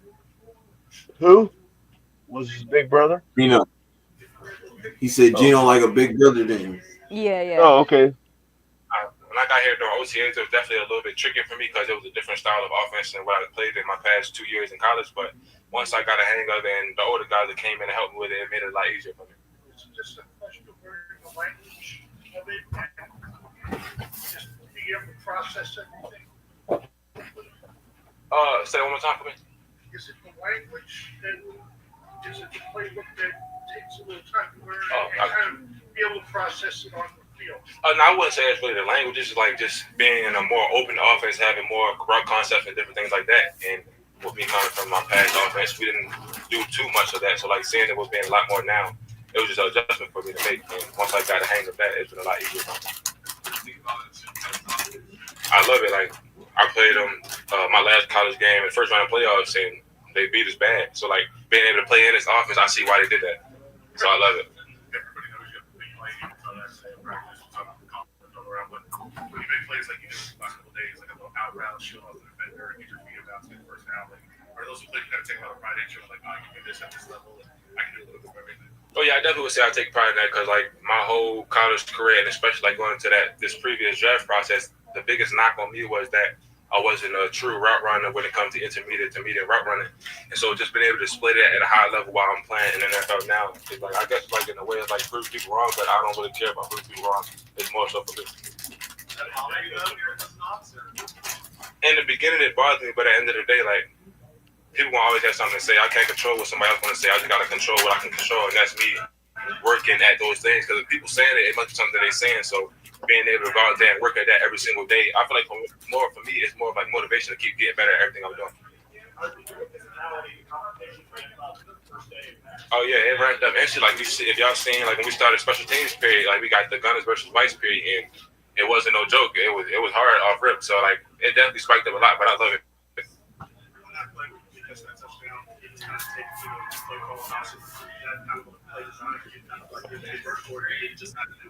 Basically it was like a 3-by-1 concept with the backside receiver running the deep corner up, and I just felt like it was one of those plays where Geno took the matchup because it ended up being a 1-on-1 situation, and that's how it played out. You like those 1-on-1 situations kind of in the game? Like how much do you feel confident in that type of matchup? I'm very confident in those 1-on-1 wrestling, but I'm even more confident because I know Geno is going to take a shot with that. Like he tells me every single day, if you got a matchup, you got a 1-on-1 matchup, I'm coming to you. So that lets me know that I got to win every time I get one because he's going to throw the ball to me. Yep.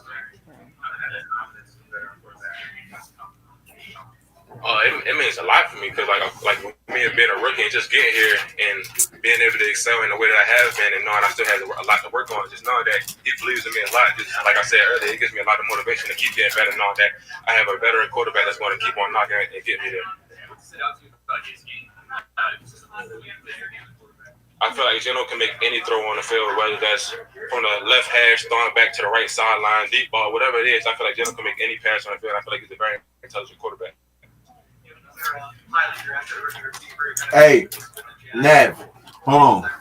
I gotta say this. Man, Jack been locked in from the moment we got here. Even when I gotta pause. Nav, what? We are now calling. We are not calling Dante Thornton Galvatron. Megatron. Yep. Well, you know how Megatron turned into Galvatron. Oh yeah. That's Oh, Dante okay. I see Thornton what you're saying. right I see what you're saying. Yeah, now he's Galvatron. Yes, Yeah. the rebirth. Mm-hmm. Yeah. Happy with Thornton now. Happy with Thornton. Hell yeah. Hit stick, what it do, my guy? Appreciate you pulling No, up, bro. triple salute to you, Hit Stick. Hit stick. I was thinking, I'm like, wait a minute. Yeah, Samson. You talking about Dylan Sampson, right? Yo, Dylan Sampson, nice, yo. No, I watched it. You know, I live like 5 minutes from Tennessee state line, so I know about the Vols a little bit. You know about yeah. Wait, what? All right, let's get back to the Vols with the B. Oh. Okay. Victor. Okay. Vols. Got it. Sorry. Every time they No Wilson. No Wilson. I'm just no giggity. You gotta chill, Blue. I said no giggity. I said no giggity. It was you still thought funny. balls when he said balls. Well, that's not my fault. It is close though. I ain't gonna lie. Yeah, that Victor sounds like Beta to me. I'm just saying. I'm sorry. I'm sorry. I wrote it in pen. I can't erase it.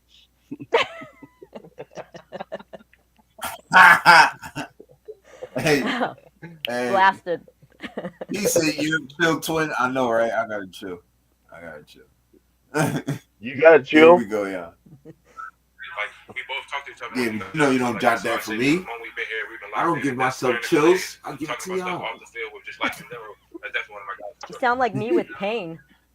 He gonna run through anybody's face. He don't really care about none of that. Like, I don't take the pain, y'all do. Yes, Bob, I did. Yeah, I know. Right? Second time for everything. It's all good though. Man, them some young dogs on the way, especially DCAM and DP. Like Savages, especially today. Just really today, our birthday passed, showing what they can really do and all this stuff. Okay, my bad. DP got to be upside, especially coming. I'm like, that's not Thornton though anymore. Who is that? Yeah. I forgot they done played this shit. All right. So Dante Thornton, y'all, what y'all think?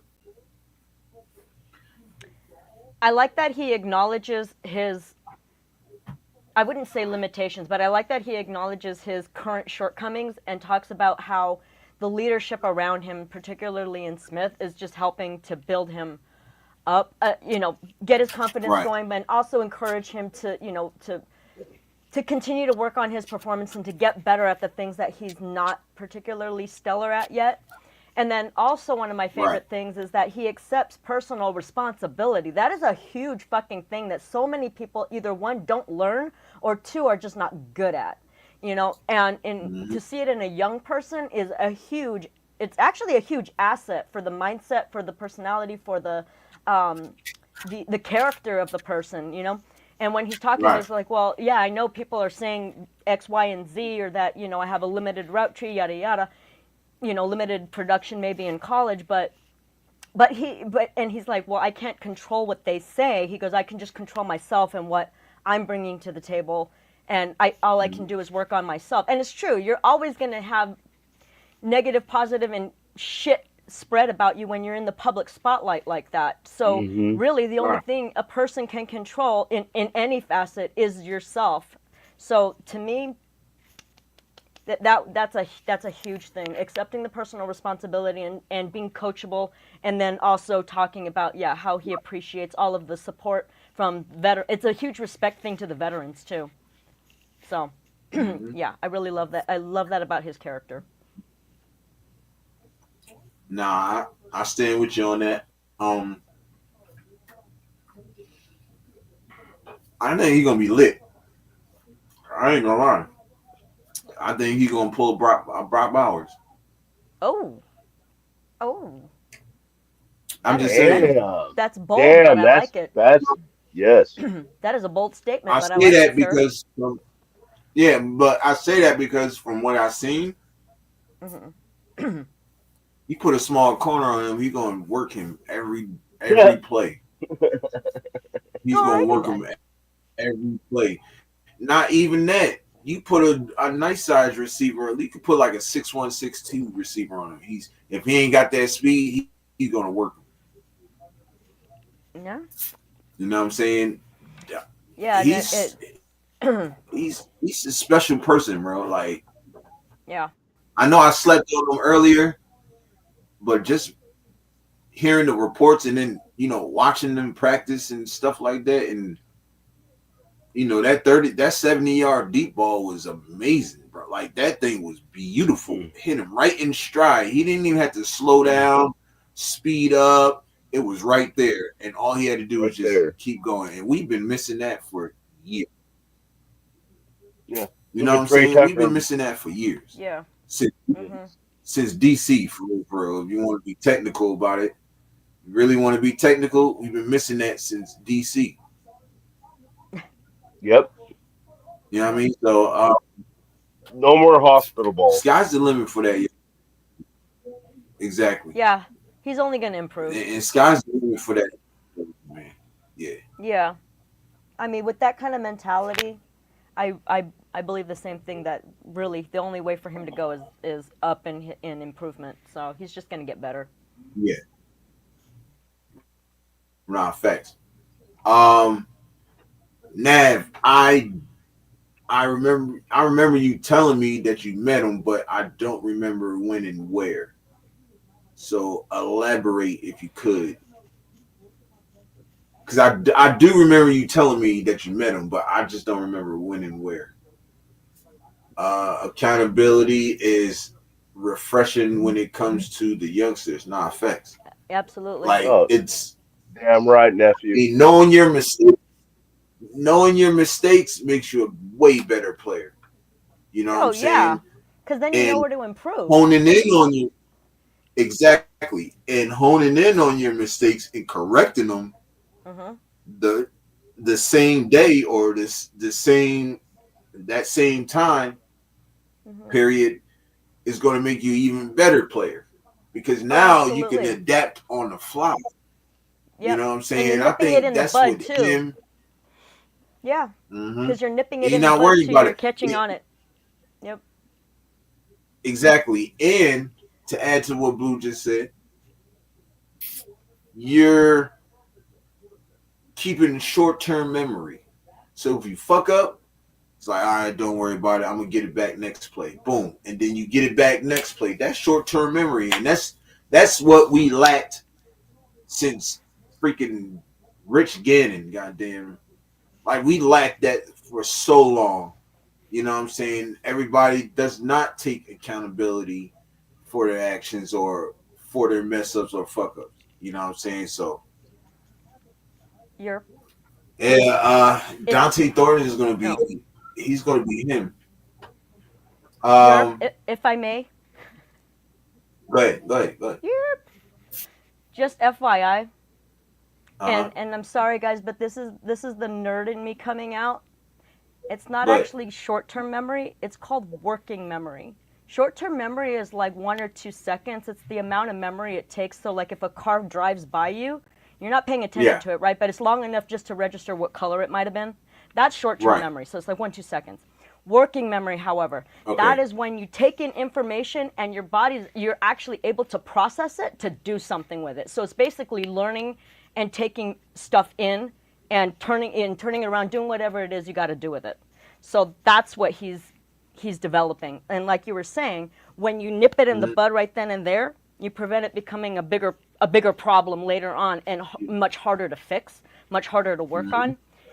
But if you nip it in the bud, it becomes much quicker to turn it around. Hot damn it, people! That's my soapbox. Thank you. Class is in session. This is Cognitive Psych with Blue. In the building. Dr. Blue is in the building. Class Cognitive Psych. Sorry. We're not worthy. I know. No, sorry. That's my seriously. Awesome. Nah, yeah, Okay, go. I'll say what I was going to say after you're done with his statement. Yeah. nah, like that was spot on, perfect. Like, yeah, exactly. See, I learned the word short term memory because that's what, like playing football. That's what our coaches always instill in us.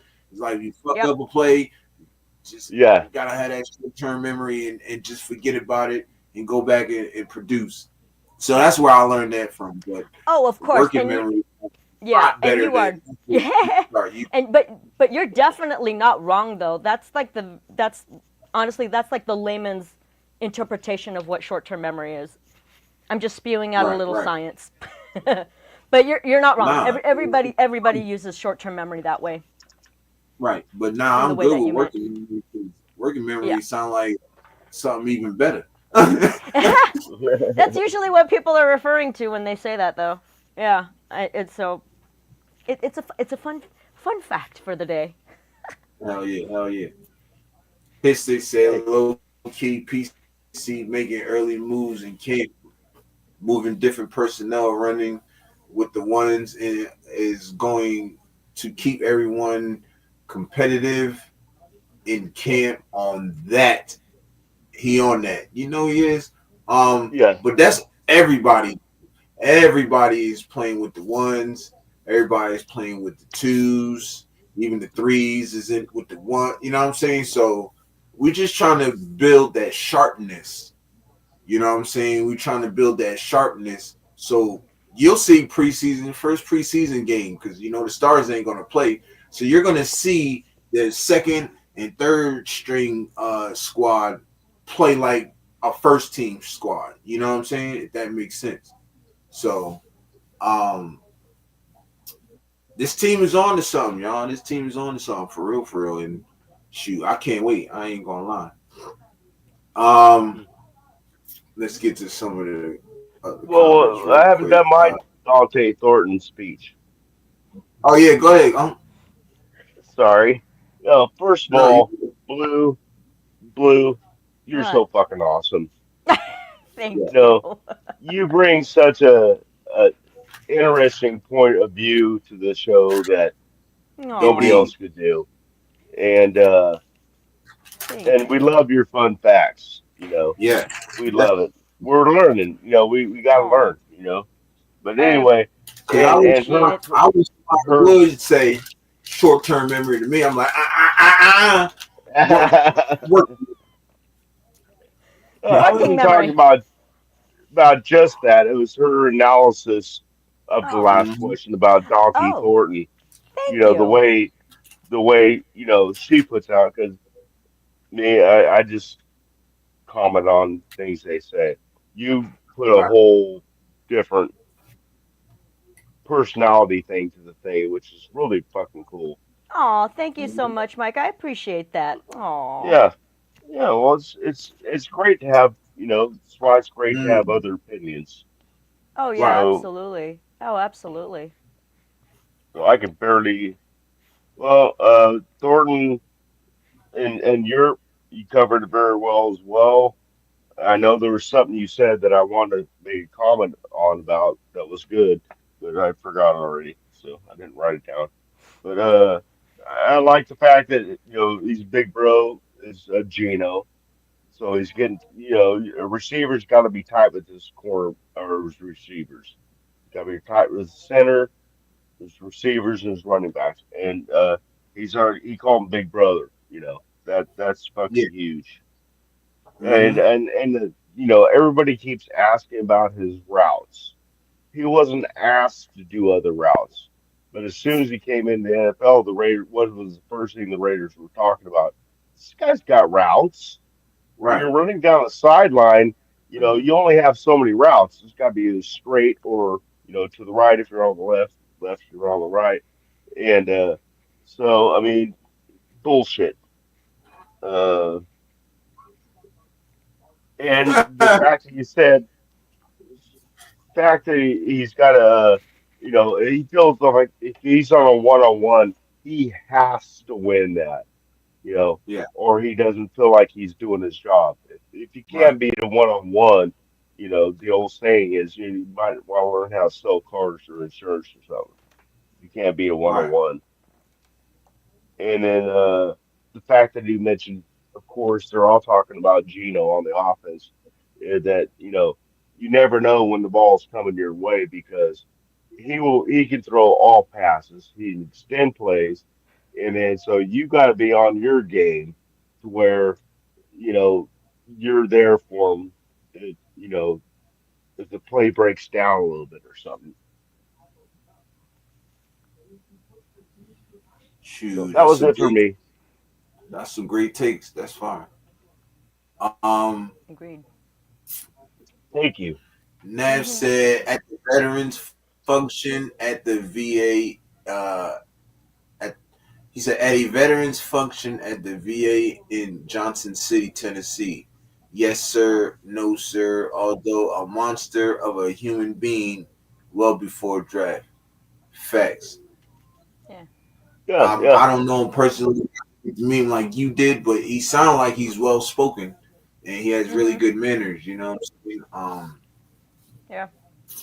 His father, Respectful dude. his mama. I mean, yeah, his father, his uncles, they all, taught him well. You know what I'm saying?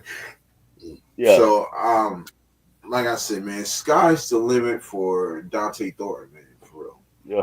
Well, Frank's, it's a common thread in all the players that are picking up and drafting is they have that. I mean, right. not one press conference I saw. I said that dude's an asshole. Yeah. That dude is fucking cool. He's level headed and stuff. I mean, we gotta wait and see what they do on the field, but we got people. I like the theme. The mentality we got seems players right, at least. Yes. Yeah. And I like the characters of this team. I said this way back before the draft. What Spytek said. Nad probably know because I've said it a lot on when we was doing shows and stuff. I've said it a lot. You know what I'm saying? I even told Nav, I was like, bro, like Spytek says the characteristics off the field will make the players even better on the field. And we're seeing that absolutely. We're seeing it in practice. You know what I'm saying? Yeah, so we're seeing it in everything, man. Exactly. Everybody's humble. Everybody wants to do the job. Nobody wants stats. They want to win. No. That's the only stat they want, wins. Yeah. And I believe it. It's not just bullshit. Yeah. There's one more thing I want to add to what Dante Thornton said, right? All right. He said, I've seen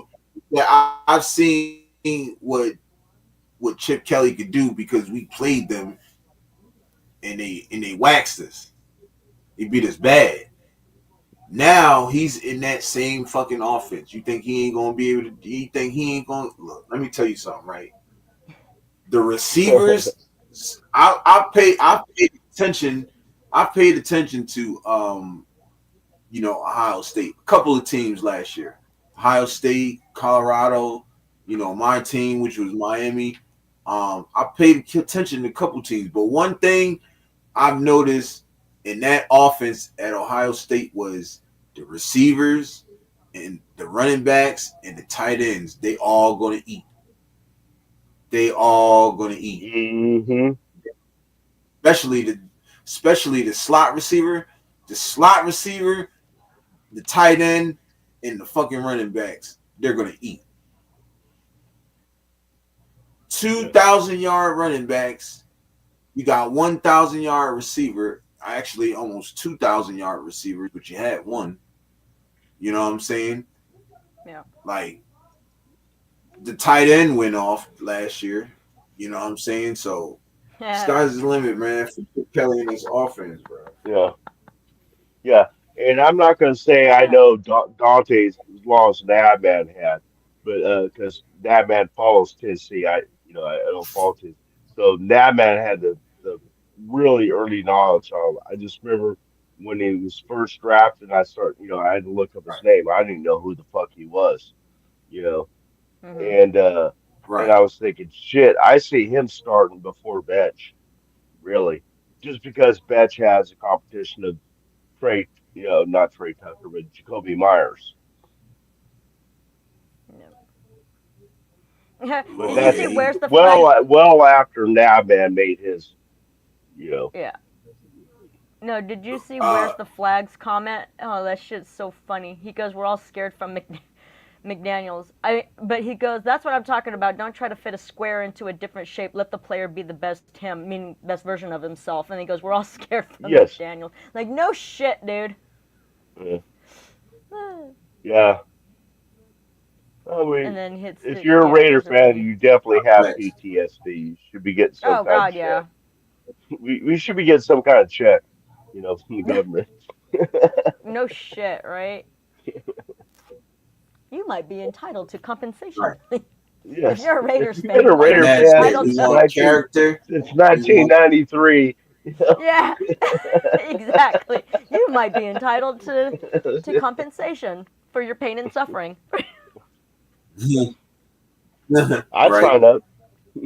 Right? Shit, I've been a fan since '98, so I'm signing up. Goddamn, I got pain, suffering. What's that shit jazz. called? PTSD. Yeah. What's that shit they got? PTSD. Got that bad. Yeah. Fortunately, being as old as I have, I've seen the good times too. So, which I don't know if that makes it easier or harder. Well, we kind of did when they went to the Super Bowl. I mean, we got monkey stomped, but still, we were there.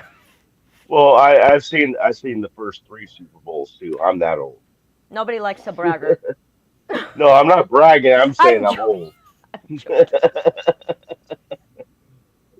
I'm glad that I could have seen those, but that only makes me old. John Madden when he was definitely old. I'm just saying. I love you, but you old. Oh yeah, I was like 13 when we won our first Super Bowl. Oh my! I'm old. Yeah. I mean, I love the Raiders since I was shitting in a diaper, but damn. Yeah. Yeah, I was just when you met Madden, a little sperm. Were you even a thought at that time? No, I wasn't. Not at all. I didn't know the name. Not when he got hired. No. My mama didn't give a fuck about. No, I was already there when he got hired. About to crash down. Yeah, Night, Bob. Night, Bob. Oh yeah. All right, Nav. See you later, brother. Appreciate you pulling up, bro. So it's always a pleasure, bro. Nighty night. Sleep tight. Yep, get that rest. We're gonna call it nap night. Not good night, it's nap night. Goddamn. Nap night. Nap night. You gotta chill, bro. I was thinking the same thing. I was like, yeah, chill. Wait, there's got to be a deal where if 2 out of the 3 of us say you need to chill, you get one. Damn, how y'all gonna change up my rules? Yeah. You're welcome. I knew that was coming. I know, right? Yeah, I should. I gotta chill. Yeah, you can throw one on there. No, he gave it to I gave Blue one. I can give myself one, right? Yeah. I gave Blue one. I can give myself one. Look, hurry up! Got that pen and pad. Got that. Yeah. Chill. No, my you were saying it right as I was writing it too. That's funny.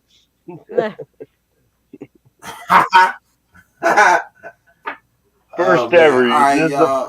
This is the first ever. Yeah. So you all witnessed the first ever. Well, not technically the second one. No. I gave myself one once. Did you? You don't remember? One once before. I do. You were on Nav's show. I probably have it somewhere in my notepad. Yeah. It was on Nav's show. You remember? You don't. That's crazy work. That's crazy work. Blue remembers and you don't. That's wild. Well, it's because I don't drink or anything. I don't drink. I don't smoke. I'm like boring. I'm super boring in that. Yeah, that's funny. Oh man. When it comes to, and like if I'm engaged in something, like when it comes to conversation, I have a mind like a steel trap. I remember everything. Not me. Mine's like a strainer. Well, yours has to No, I swim through remember. some I'm the beer. That's same why. way. I'm the And same Okay, way. okay. He said, "Okay, okay." You try to shut me up. Yeah, I know. He's like, yeah, okay, yeah. No, We get I'm it. fine with it, man. You know, I do it. You know, she's not wrong. Yeah, of course not. You're never wrong. So, we got the last presser, which is Eric Stokes, y'all, and he's going to talk about the DB room. So let's get it. Say what? Who? Yeah. About the DB room? Eric Stokes. Yeah. Not the linebacker room like they fucked it up before, but yeah. Eric No, Stokes, DB room, you know, interview. Okay. Yeah, this the Eric Defensive Stokes. back. Yeah. No, I know what a DB is, Mike, but thank you for the mansplaination. The mansplanation. I didn't know. Wow. Mike's I wasn't face. First. No, I That was is a saying full- like no, I couldn't hear the when he said that, but I couldn't hear the name, and I wasn't sure if he was saying a DB or like the DB like the coach. So that's why I was like, wait, who? Sorry, Okay. Blue. I would never Don't let doubt it your happen knowledge. again. I might have That to was- change your nickname to some other schmuck who will not be named. Oh, come on now. I'm just. I went from there to here that fast. Yeah, you triggered me. Shit. I'm sorry. Okay. I'm sorry. I I'm should done. give myself a chill for that one. He said, yes. Sorry. My bad. No, you're good.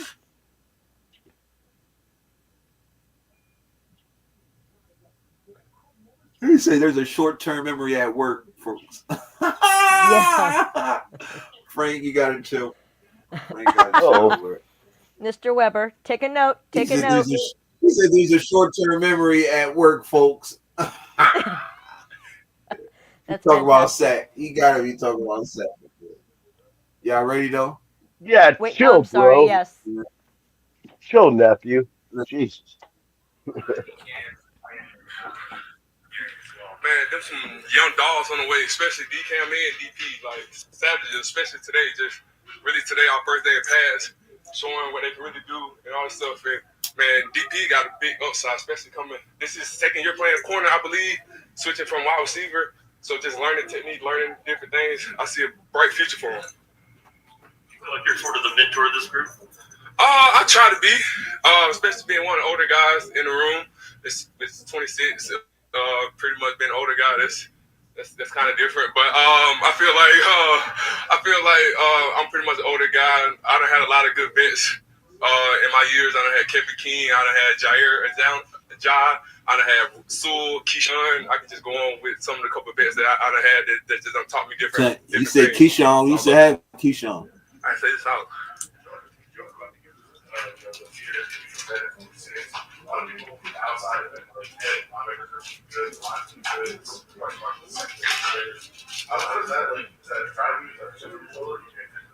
Nah, I don't even really pay attention to none of that stuff because I know at the end of the day, it's pretty much what you do on the field. I know for a fact that we got a young group, we got guys that really trying to prove themselves. But that's the biggest thing that I love. Like everybody in that DB room got a chip on their shoulder.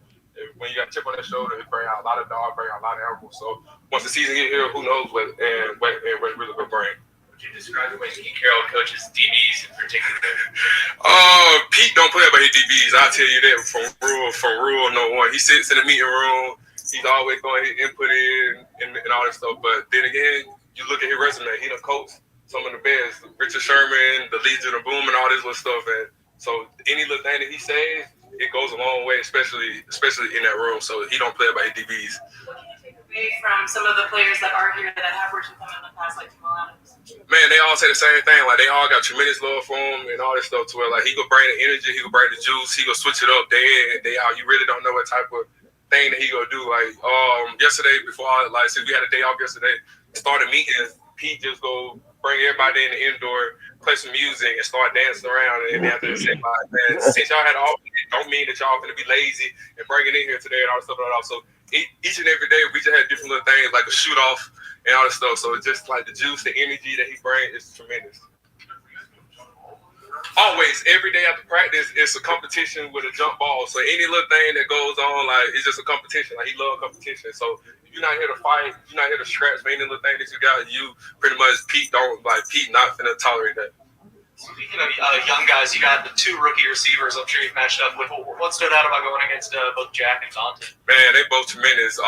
Mac, tall, fast, can really open up the field for you and all that stuff. And then Jack, he's shifty and for sure hands, especially coming across the middle. I can't wait to see more of them, like, especially with pass on. Because again, that's when you really find out who they really is. You look at a guy like Darian, who's obviously not that much experience in the position, but just the physical tools are all there. What have you seen from him, and what do you think his ceiling is? Man, his ceiling high. Like, again, it's only his second year, I believe, playing. And he's still learning. He's still figuring out multiple different things. And he's pretty much like a sponge. Like, he's taking in so much information, listening to everything, trying new techniques, just doing every little thing. So, like, if multiple days on film, you'll see a rep. Like, man, that's a rep, DP. And then you just got to give him kudos. You just got to, like, just keep your confidence up. Because, again, playing DB is just all about confidence. Once you lose that confidence, everything else is downhill. So what's it been like transitioning from Packers training camp to the Raiders training camp? What you put in terms of weather, in terms of everything on your landscape? Man, the beautiful thing about this is that we practice at 8:30 in the morning. If it was 10, I think I probably would have been dying. I think I probably would have been one of the people that went to cold tub. That's what I've been doing. Things, but outside of that, the vibes are different. The energy is different. It just, man, it's love. Like, man, when you just look out and you look at the mountains in the background and stuff, like the scenery and all this stuff, man, it's just beautiful out here. Like, it's hard not to love Vegas. Is the first day in Pats. You just stay off the strip, goddamn. OTAs, the offseason. How different is the first day with this Pats? Man, you already know that first day gonna be heck and all this stuff, because, like, everybody bringing their energy, everybody bringing their juice. But I always like to say, man, anybody could be a dog on the first day of pass. It's like the second, that third day. Let's see what you really made of. Because anybody can come out here and bang for a day and think they got it. But nah, I want to see you day 2, day 3, day 4, day 5. Because that's when, like, the real thing come on. Because anybody can just fall off and just do it one day. Like, nah, I need to see consistency, and that's the biggest thing for me. Go ahead. Thank you. Appreciate y'all. All love. No. Love. Yeah, love you, goodbye. Love you, goodbye. Yeah. So, I guess I'll take the reins on this one. The way he raved about Darian Porter and the rest of those guys, we got a sharp, young secondary, y'all. Mm-hmm. I think that people need to start paying attention to.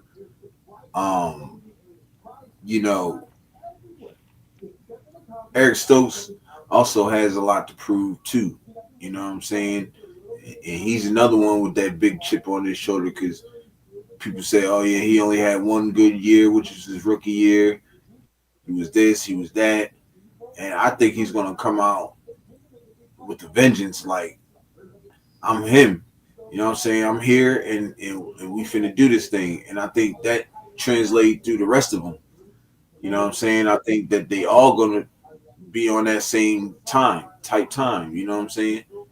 We want to show that we the best secondary, and we're going to show that we're the best secondary. So I think, and, the more Darian Porter keeps getting reps and, keep getting things thrown at him and this, that, and the third, I think he's going to be straight, yo. I really do. I really think the secondary going to be good.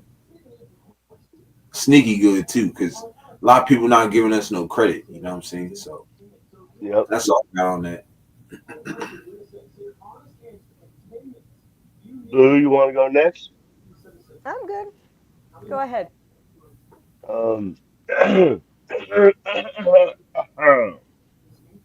Okay, so go ahead.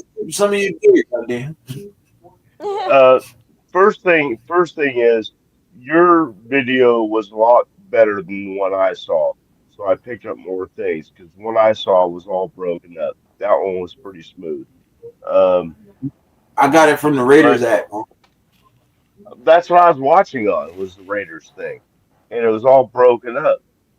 But anyway, so good copy you found of that. Yeah. Immediately, one of the first players he recognized was Cameron Richardson, Yeah. and I've been pulling for him. I've been pulling for him because everybody says, "Oh, he wasn't shit." Well, he was thrown into the fire last year. Come on, give him a break. He was a rookie. Right. And the other thing was, fuck, it's getting dark. Got to get better So, lighting out there. oh, I know I do. That I'm way gonna we can put some see you flood. too. I'm Oh, gonna there you put some are. flood. I'm gonna put some floodlights out here. There you go.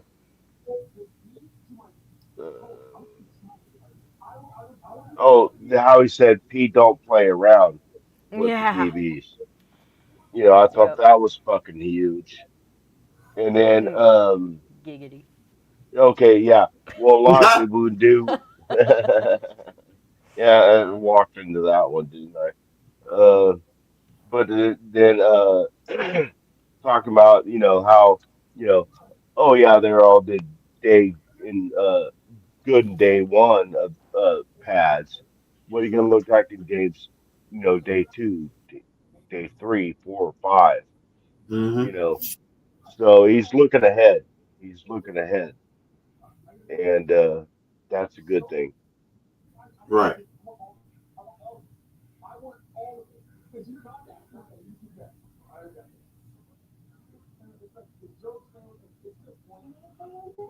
That's all you got on? Oh, yeah, that's all I got. All right. Well,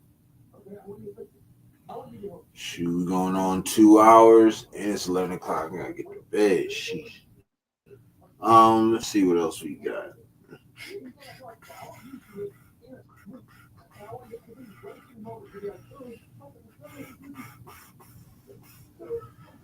Let's see.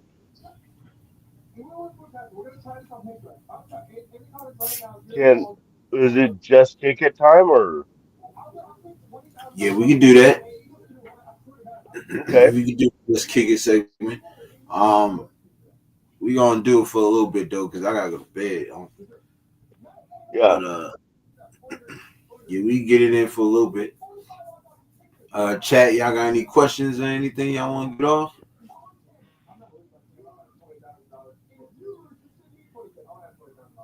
Any comments on what you guys heard or?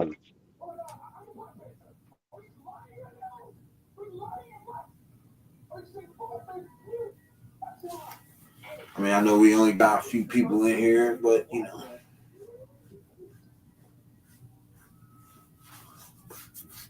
We got to stay on until at least Blue comes back. She threw the finger up saying, "Hey, I'll be right back." Yeah, it's cool. Didn't know if you saw that because you were busy.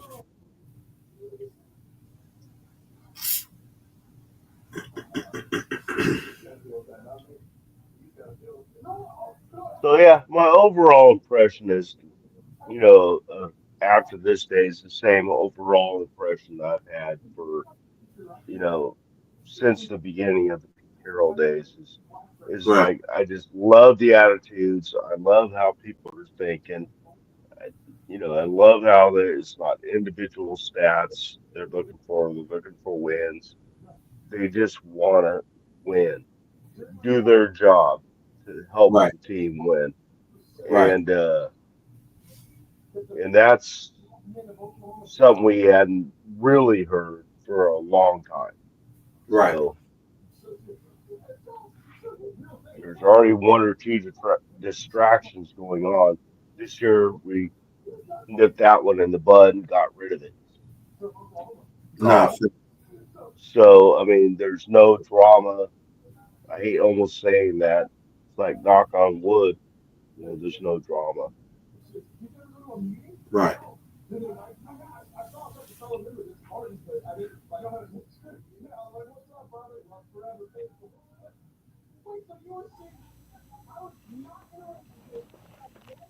Yeah, I think this is Cat. So it says we are. It says Raiders poised to land to a 265-pound Pro Bowl edge rusher. Are they the perfect match? Read more. Let me see what they talk about.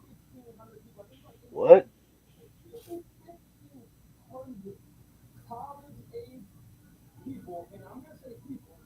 So Matt Judon, I guess. I think we're. Yeah, I don't see this shit either.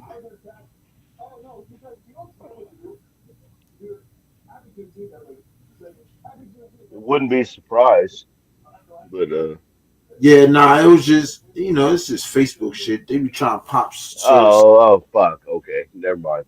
And the idiot said we are poised to get Matt Judon. It's not true. So stupid stuff. But yeah, anybody got anything to say? Anything that they want to talk about?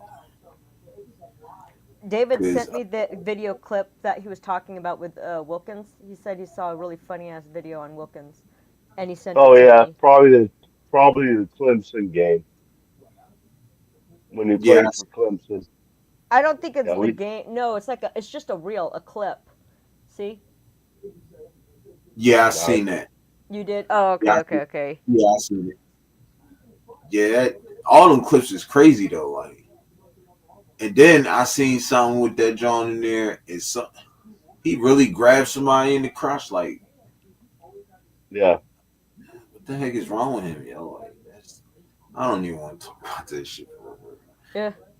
Man, he not even on the team no more. Like, who cares? Where's the flag said I'm pumped for the season? Says, yeah, I sent one to Nate LV Raider 10 of him grabbing a guy's nuts. Yeah, that was Gary and Conley. Those who know Gary and Conley used to play corner for us. I remember. They played each other when they played each other in college. He grabbed Gary and Conley. Grabbed that nigga by his nuts. First he squeezed his butt, and then he went all the way underneath, and it's like, bro, even you're weird because they all wear jock straps, fool. So you ain't feeling nothing but jock strap, you loser. And why you want to feel there anyway? That's what I'm saying. Like, that was just totally I ain't gonna lie. We'd have got the fight. I'd have got ejected. I'm not playing. I'd have dressed early. I'd have got dressed early. Boy, grab my shit like that. Well, I beat the brakes off his ass. I ain't gonna lie. G-Fan, what it do, man? What's up, nephew? Yeah. Yeah, man. Y'all got anything that y'all want to say before we before we recycle it? Put this in the wrap. Go Raiders. Yeah, I know. Wasn't I gotta there get my like ass to sleep. Yesterday, I ain't go to bed till like 1 o'clock. Wait, last night you mean? Go ahead, Blue. My bad. No. I mean, no. I was last night. Last night you went to bed at like 1. Yeah, I crashed out at around. Hell yeah, I was mad as fuck. I crashed out at around 6, I think. At night? A.M. Yeah, 6 a.m. this morning. 6 a.m. this morning when I knocked out. You know what? That's like that's like a normal thing for me though. Like I've always been like that. Like if I don't have like a very strict or specific schedule that I have to be on, that's what I will divert to. I will stay awake during the night, do whatever I do at night, and then I'll sleep during the day. That's very normal for me. Me too. Yeah, exactly, and for Mike too. We know about you. Your ass sleep to the stars come. Go to bed when the Yeah, I when go the to sun bed. comes out. I go to bed when the sun comes up, and Yep, yeah. But last exactly. night I did get to bed a little bit earlier. That's right. Yeah. I remember I used to do my morning shows about 6 a.m. in the morning, 7 o'clock. Up. Ah. What the fuck is you doing up? Goddamn, your ass is here, and I he'll was be up still till up. Yeah. 10 o'clock in the morning. I do a 3-hour show. He'll still be on. Like, yeah, you chilling there. No, he Get told me your ass about to that. bed. Shoot. Yeah, I was like, well, we'll sleep when the sun gets a Hell, little higher. on me, shit, it's too much. I don't know. When I get tired. But if I take a Sounds nap, like. I'm up all night. I ain't gonna lie. Oh, I am But all today about was the rough, nap. man. I got off at like, yeah. See, I got off. I think I did like 12 hours today. I think I got off at like almost 6:30. It was like Oh, wow. 6:20. That And you start at 6, right? I started. Yeah, we started at 6:30. So Oh, 6:30. it was a Okay. long day. And then I get home. I get close to the crib. My wife was like, "Oh, let's just put gas in the car." All right. So we ain't gotta do it in the morning. That's cool. Put the gas in the car. I told her to turn the car off. The freaking car wouldn't start. I'm like, oh. So I was sitting there for about Jesus. 20, 30 minutes trying to start the car. Now the battery was so dead that 2 cars had to jump the shit. A big ass Damn. truck and my brother-in-law's car. So I was like, man. So that's when I got home. As soon as I got home, took a shower. My wife had food ready for me. By the time I got out of the shower, I was in here setting up the live and shit. And then that was it. Now we here. But I was so mad because I didn't get a chance to even freaking look up anything. So everything that I was watching was brand new from like for me to you. If anybody didn't catch it. So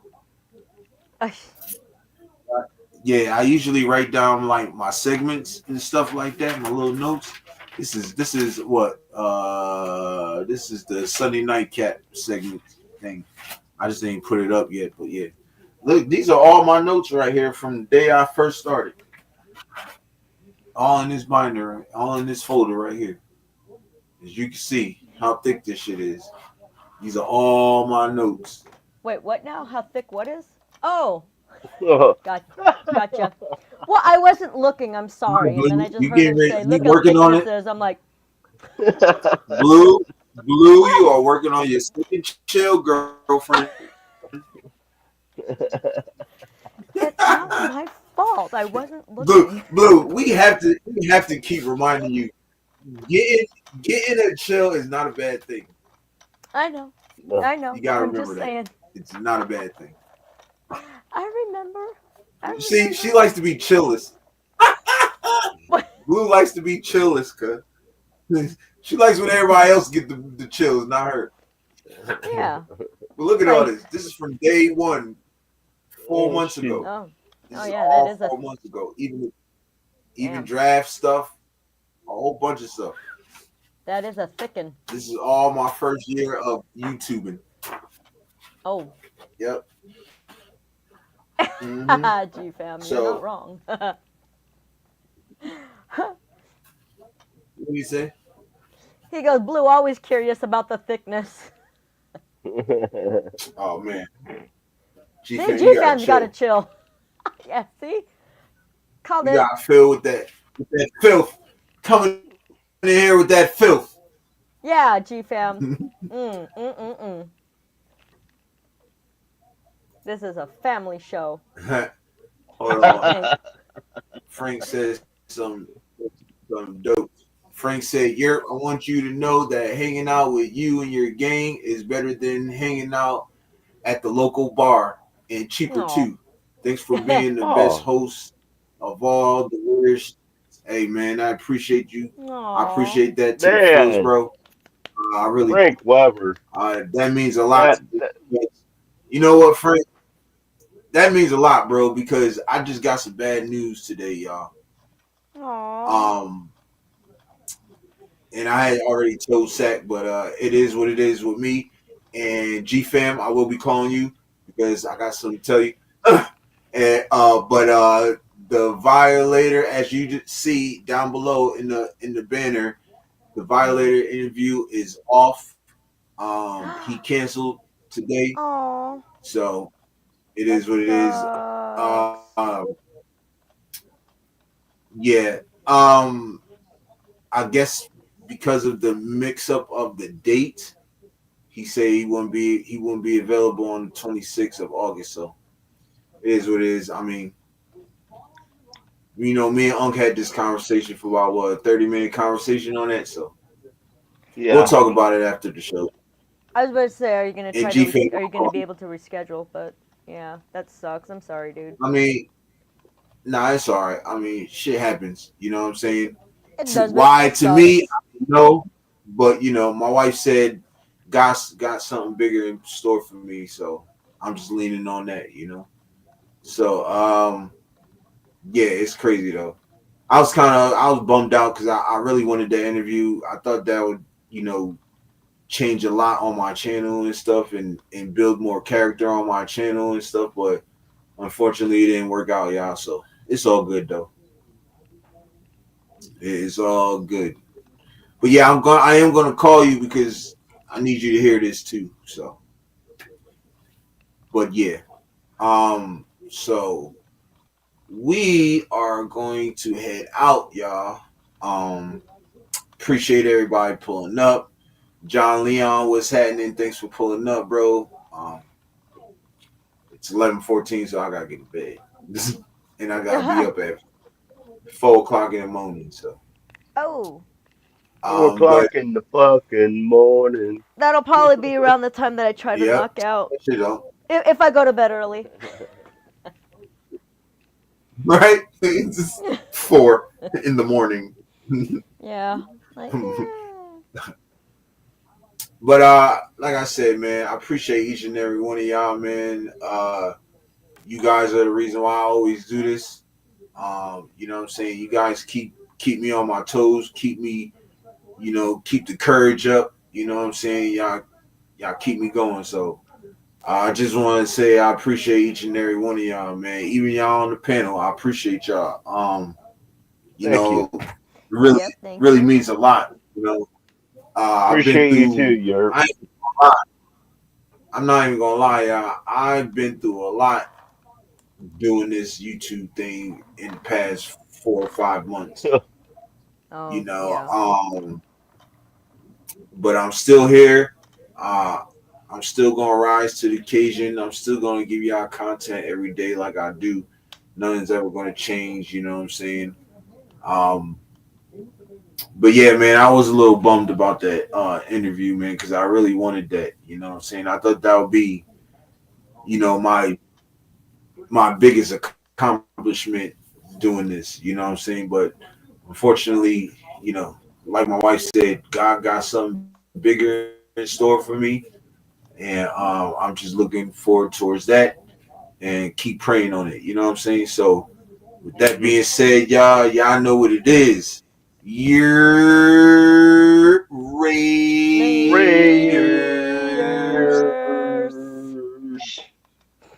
Yes, sir.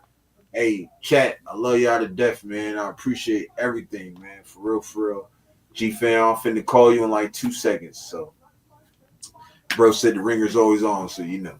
When you hear that ring, ring, ring, ring, ring, ring, you know it's me. And the caller ID said Alabama on it. But y'all, man, y'all be safe. Y'all have a good night. Stay out of trouble. Stay out of a police officer's car. So that's my advice to y'all. You feel me? Don't get those seats suck. Those seats you know, suck. click it. Yeah. Don't get no paraphernalia found in your whip. Just stay away from the police. You feel me? And that's my advice to y'all. I love y'all. Peace. We out.